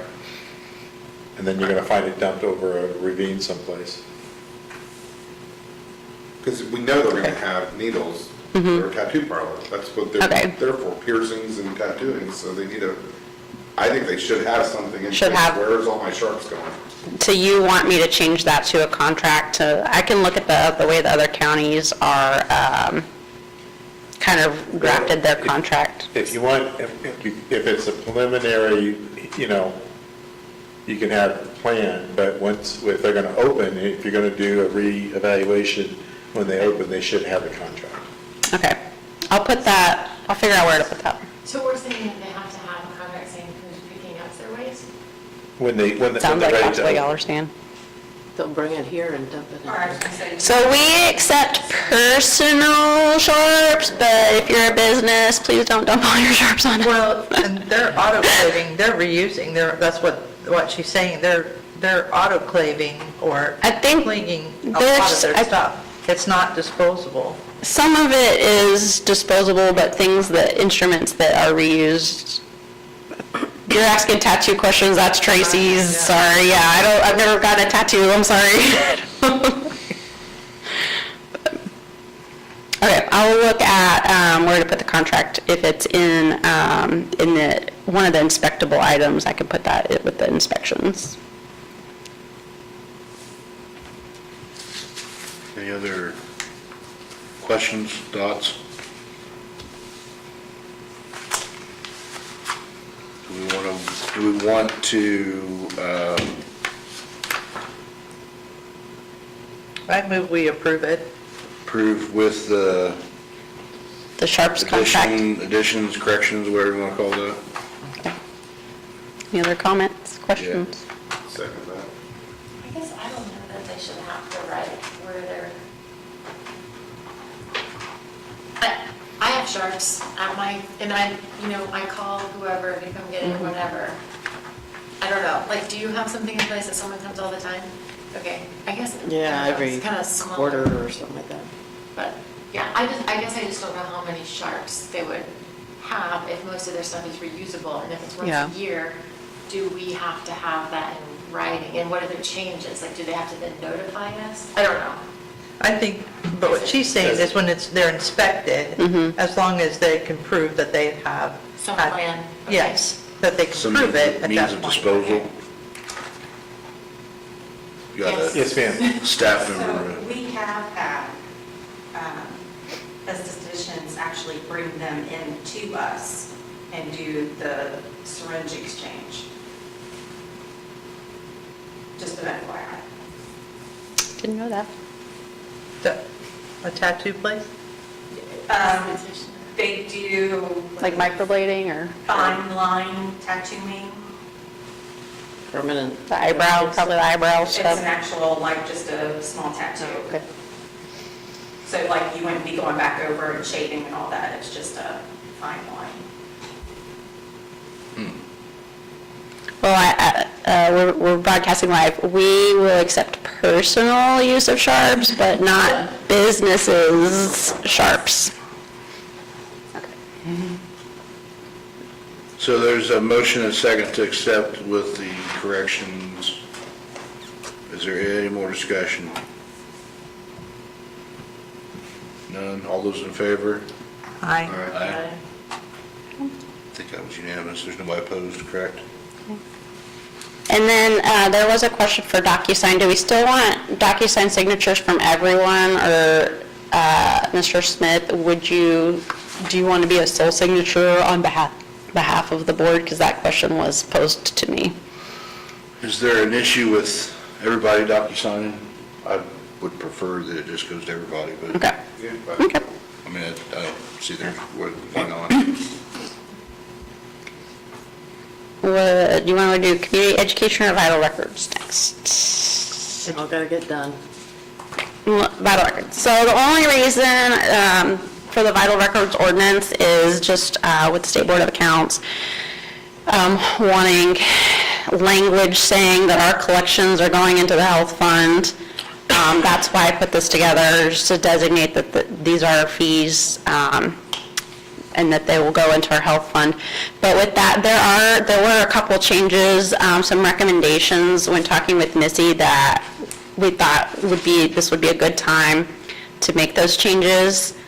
So just the way we named our affidavits is a little bit different because we were naming it by type of affidavit, but really it made more sense to talk about whether we are executing the affidavit or whether the court is executing it. Because if it comes from the court, we don't charge a fee. But if she is the one walking them through it and notarizing it, then we are charging a fee for that. So it made more sense to break our fees that way instead of saying this is a name change affidavit, this is a paternity affidavit, et cetera. And then with the genealogy searches,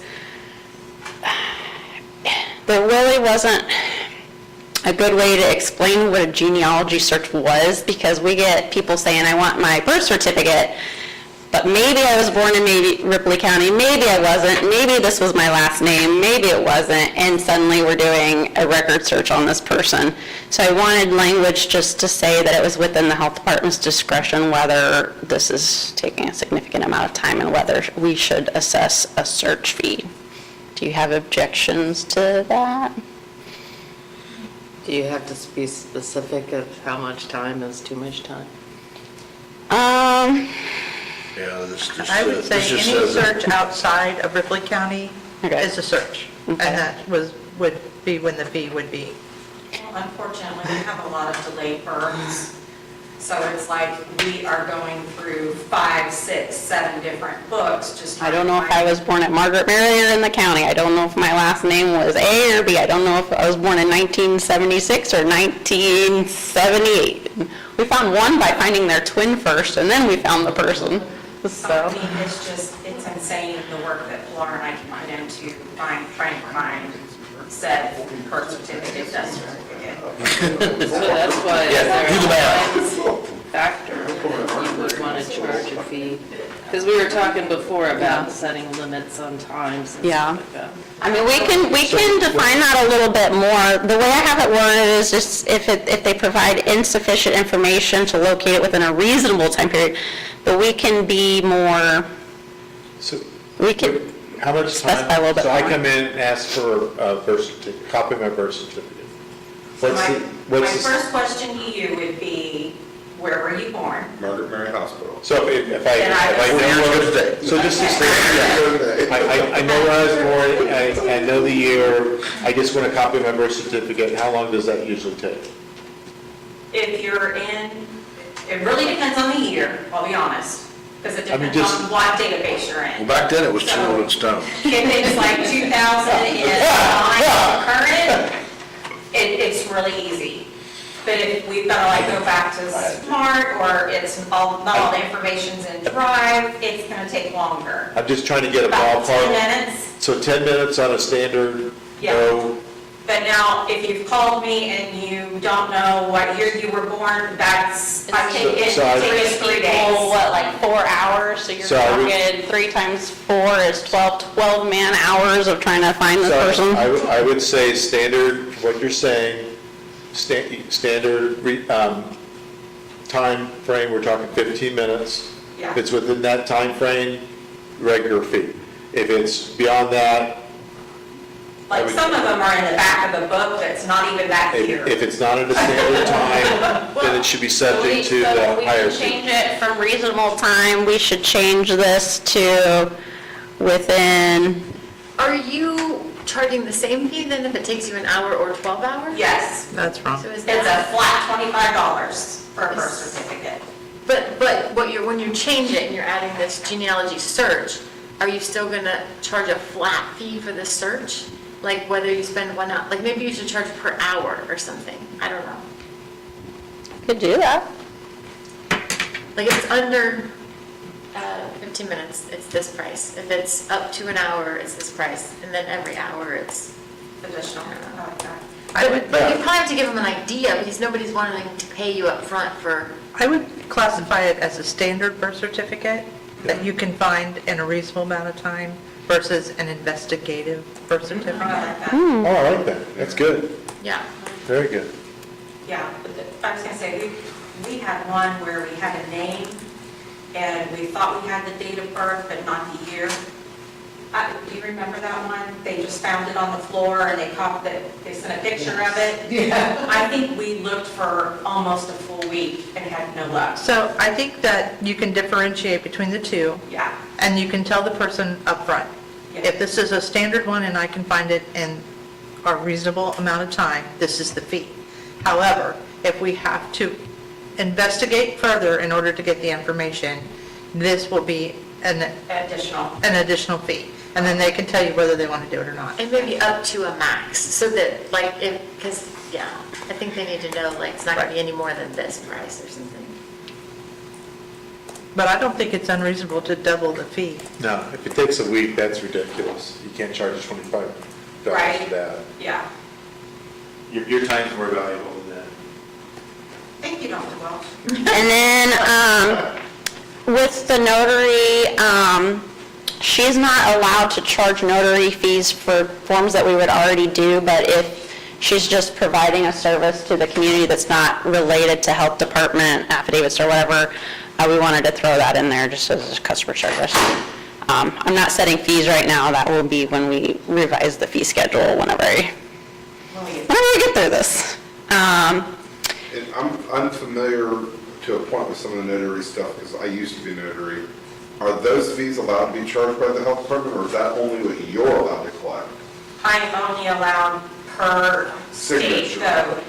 I'm only allowed to charge $10 per signature. Yeah, so if it's a fee in conjunction with your government service, I think the way I read it is you can't charge the fee as part of the service that you're already providing. But if you're providing it to a non-related service, so if someone just wants Come in and- car accident Right. thing notarized, which I had to do that, we could because that's not part of our service, and then that amount's set by But statute. do you want to charge it yourself or do you want to charge it? Like, Because of my position, it would go to the health department, unless I'm not doing it on Company. Oh, you're saying, are you wanting her personally to get paid? Because she personally can collect her signature, she notarizes. She can moonlight as a notary, yes. And that's what I didn't know. But if they're coming in through the health department doors, I think that should And be that's health why I didn't know if the law department. Yeah. allows us to have an ordinance that says we're going to charge a fee for her notarizing it while she's on the clock.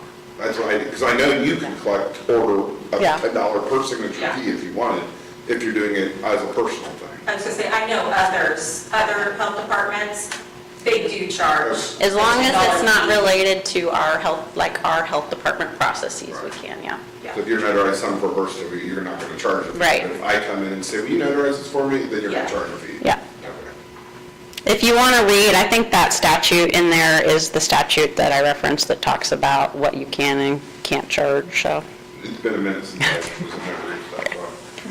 And then I did want to put in there, because we do third-party billing for our online orders, I just wanted that in writing because it wasn't in writing before, but just to authorize us to continue doing that. But they also collect postage, which then they remit that to us so that we can mail out orders if the person wants them mailed.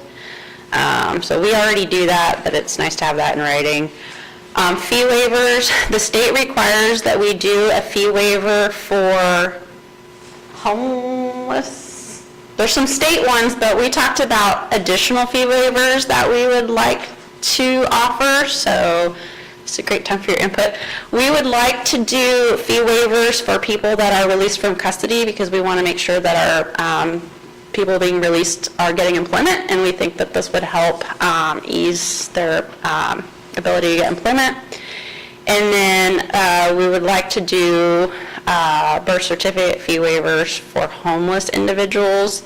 There is some, That's state. There's a state one, but this would broaden the fee waiver than what the state mandates. This would cover more homeless people. I'm fine with that. And what about veterans? Veterans is already a state one, and I didn't think there was much more to add to that one. With the jail release one, I'm not opposed to it, but you're saying with the 90 days of their release, they have to come to you to get it. Do they also have to have a minimum time they were in jail? Because if they just spend 3 days in jail, do we really want to waive their fee? Because they probably can go home and get it. What would be, how long should they be incarcerated? I don't know. How did I ask that to? I don't agree. I just say just whatever, okay? Because I mean, that's a rabbit hole to go You might down. be in jail 3 days and she says you can't come home, so you gotta get a new birth certificate. It's not gonna work. Yeah. And how do we know they're homeless? So I put that the health department shall establish policies and procedures for waiver applications. So we were gonna make that internally, but we could put it in the ordinance to establish homelessness. I've had people come in that have taken people in, like they're living with them full-time, and they're the one, they will go on ahead and give me like their driver's license, because we've got to have an ID requirement. So they will speak for that certain person. And So it's then we kind of also like have a like agencies that witness. can refer people to us. Yeah. But if there's certain criteria that you want to establish, we can add that. Sounds like you guys have that under control. Okay. There will be a policy, so if anybody wants to know if they're eligible, it will be in writing. Okay. And then the legal jargon. Any questions? Question? Motion to accept. What do they do with the continuing education fund? What do they do with the coroner's continuing education fund? They pay, certified coroners and deputy coroners have a certification course that they have to attend, and they also have an annual continuing education conference, and that's all, that pays for all that, so. That's what I wanted to know. Thank you, dear.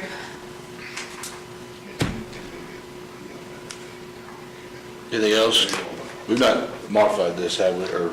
Just going from genealogy search to an investigative Oh, okay. search fee, we believe reasonable is 15 minutes, and anything beyond that. So do we have then a motion to accept it with that correction? I move to accept that with the correction. Motion. I'll Second. on his birthday. Any other discussion, or discuss the budget? None, all in favor? Aye. Everybody voted in the affirmative, nobody's opposed. Last one? All right, this last one is a little different because I'm really relying on the state's home rule statute, basically saying that if we find locally that there's a need, we can provide services, and then relying on the code that says if we provide services, these would be remitted to our health fund. So this is not just with our Health First Indiana activities and really going from your environmental enforcement and compliance into your preventative services. With the ebb and flow of state funding and grant funding, it seemed important to have the procedures in place to be able to establish continuity of operation should we lose other funding. So I would like the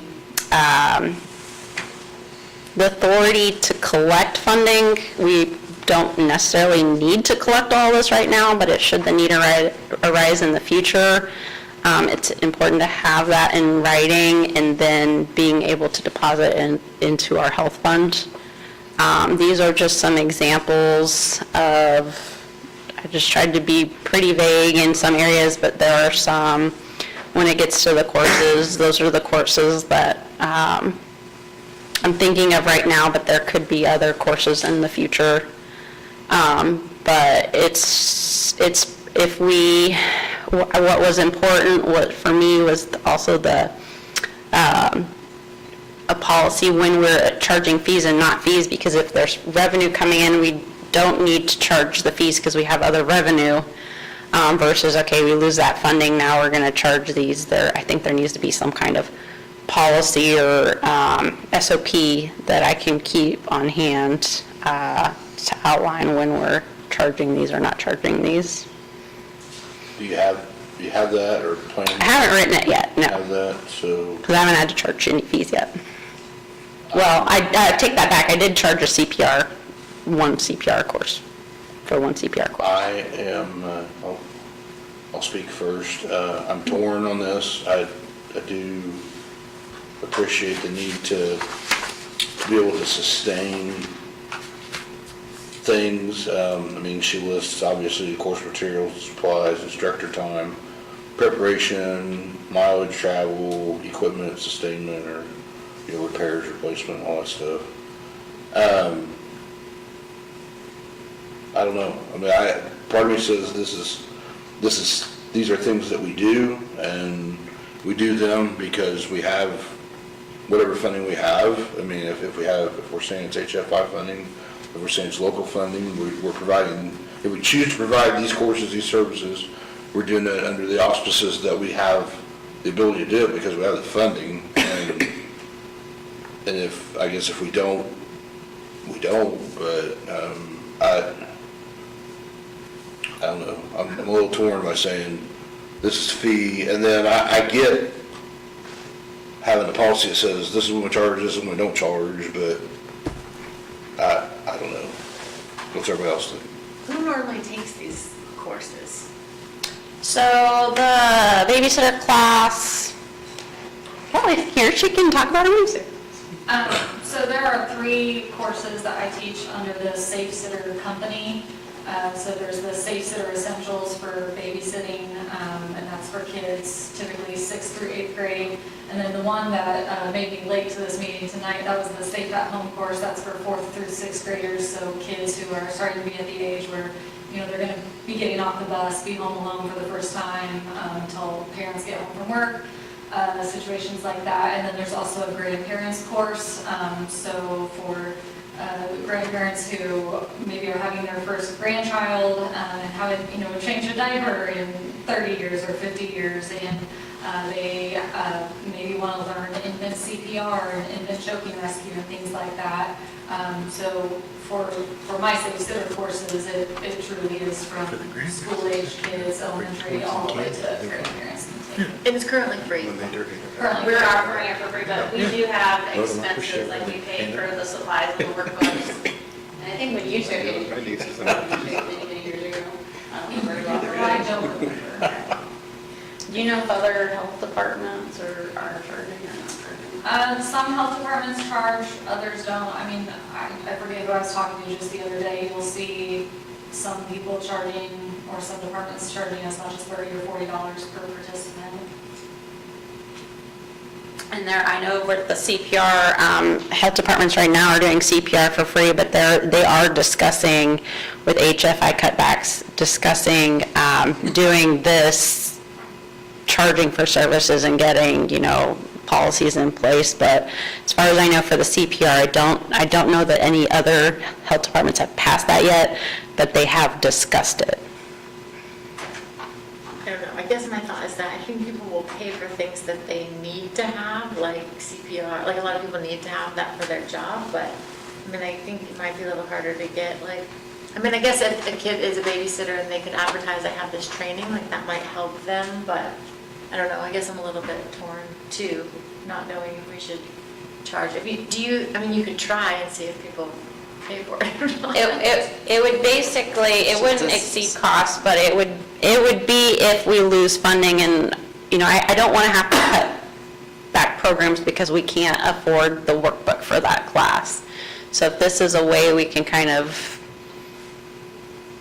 bridge funding cuts and just set those fees that year based on what our funding is for that year, and then if funding comes back, we can waive fees. But if we, just set for continuity, is kind of my thought process. You've got, and I know all y'all are busy, so I'm gonna say this and you can all throw daggers at me but have we ever considered, like pursuing grants specifically for this? So we have a grant that funds $2,500, and we'll just, for use around numbers, we'll say that you would charge $25 for a class. There's 100 people, kids, or whatever age group, that could benefit from that training based upon that grant.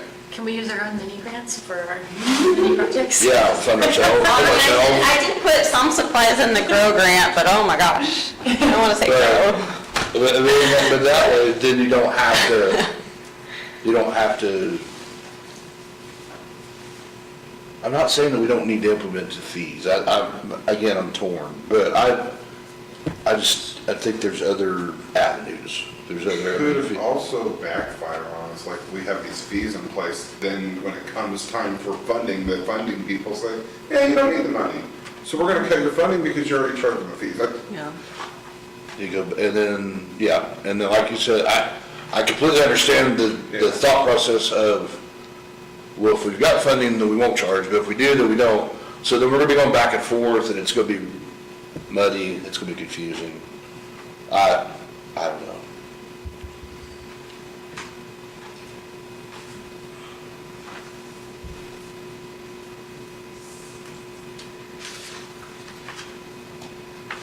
This is where we're supposed to like throw the daggers, right?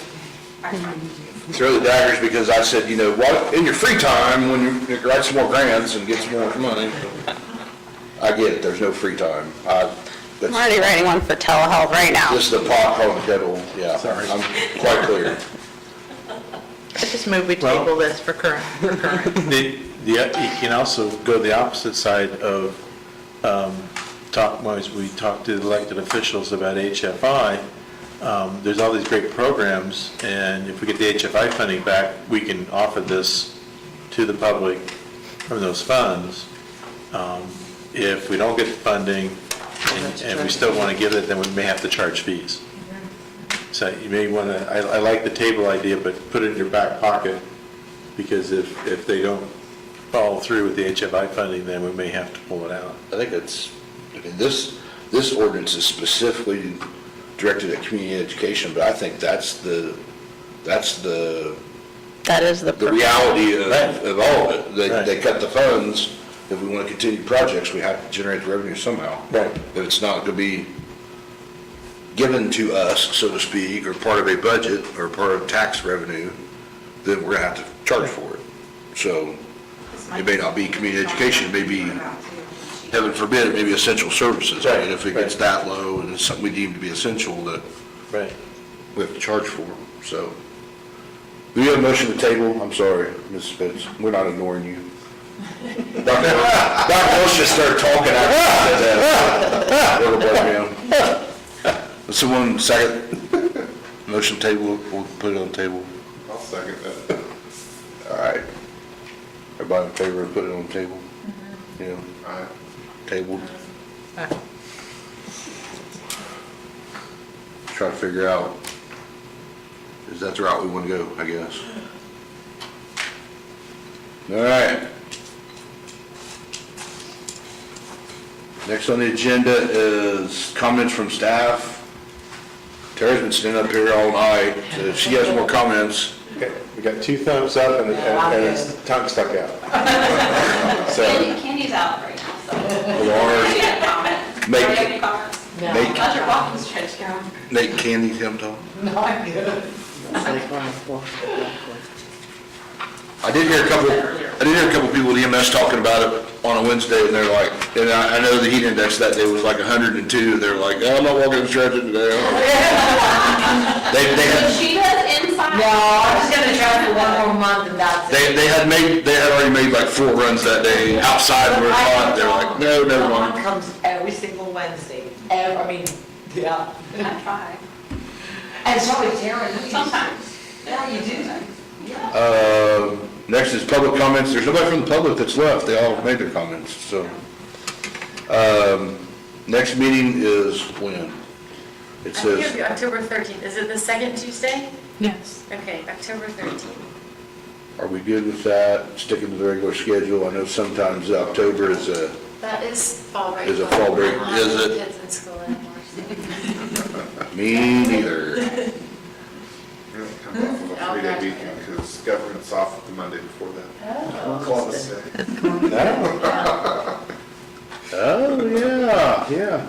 Good government employees, we don't work that day, so. I motion to sing happy birthday. Woo! It's also, can I tell them how old you are? Okay. It's the big 4-0. Over the hills.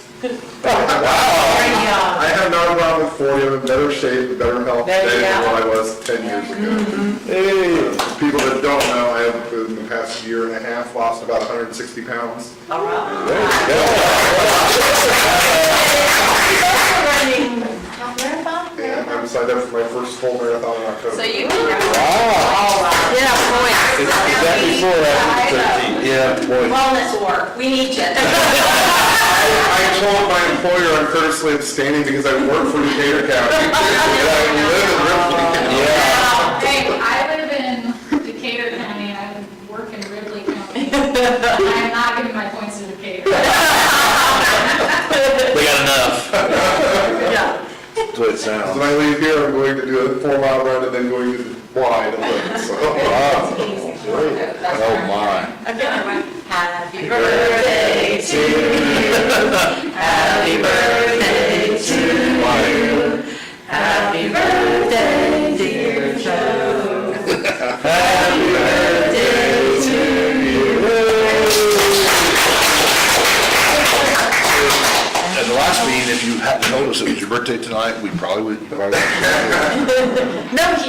I forgot. We should have rescheduled, so it's not Laurie's birthday. All right. Saying happy birthday. Next meeting, what do we say, October 13th? That's all right, okay. Yep. So, Is anything that else? before or after your marathon? Good, My good, marathon good is the on order. October 25th. Oh, okay. So the day before. So you'll be on your, Yeah, I'm doing Nothing the else? Marine Corps in Washington DC. So you're going to send the things to us DocuSign, is that correct? So we should be watching for that? Okay. Motion to adjourn. Don't all do it at once. yes. Everybody's in favor of that, right? We don't need to Yeah, vote? Okay. All right. So, Lamar? How long is over it? the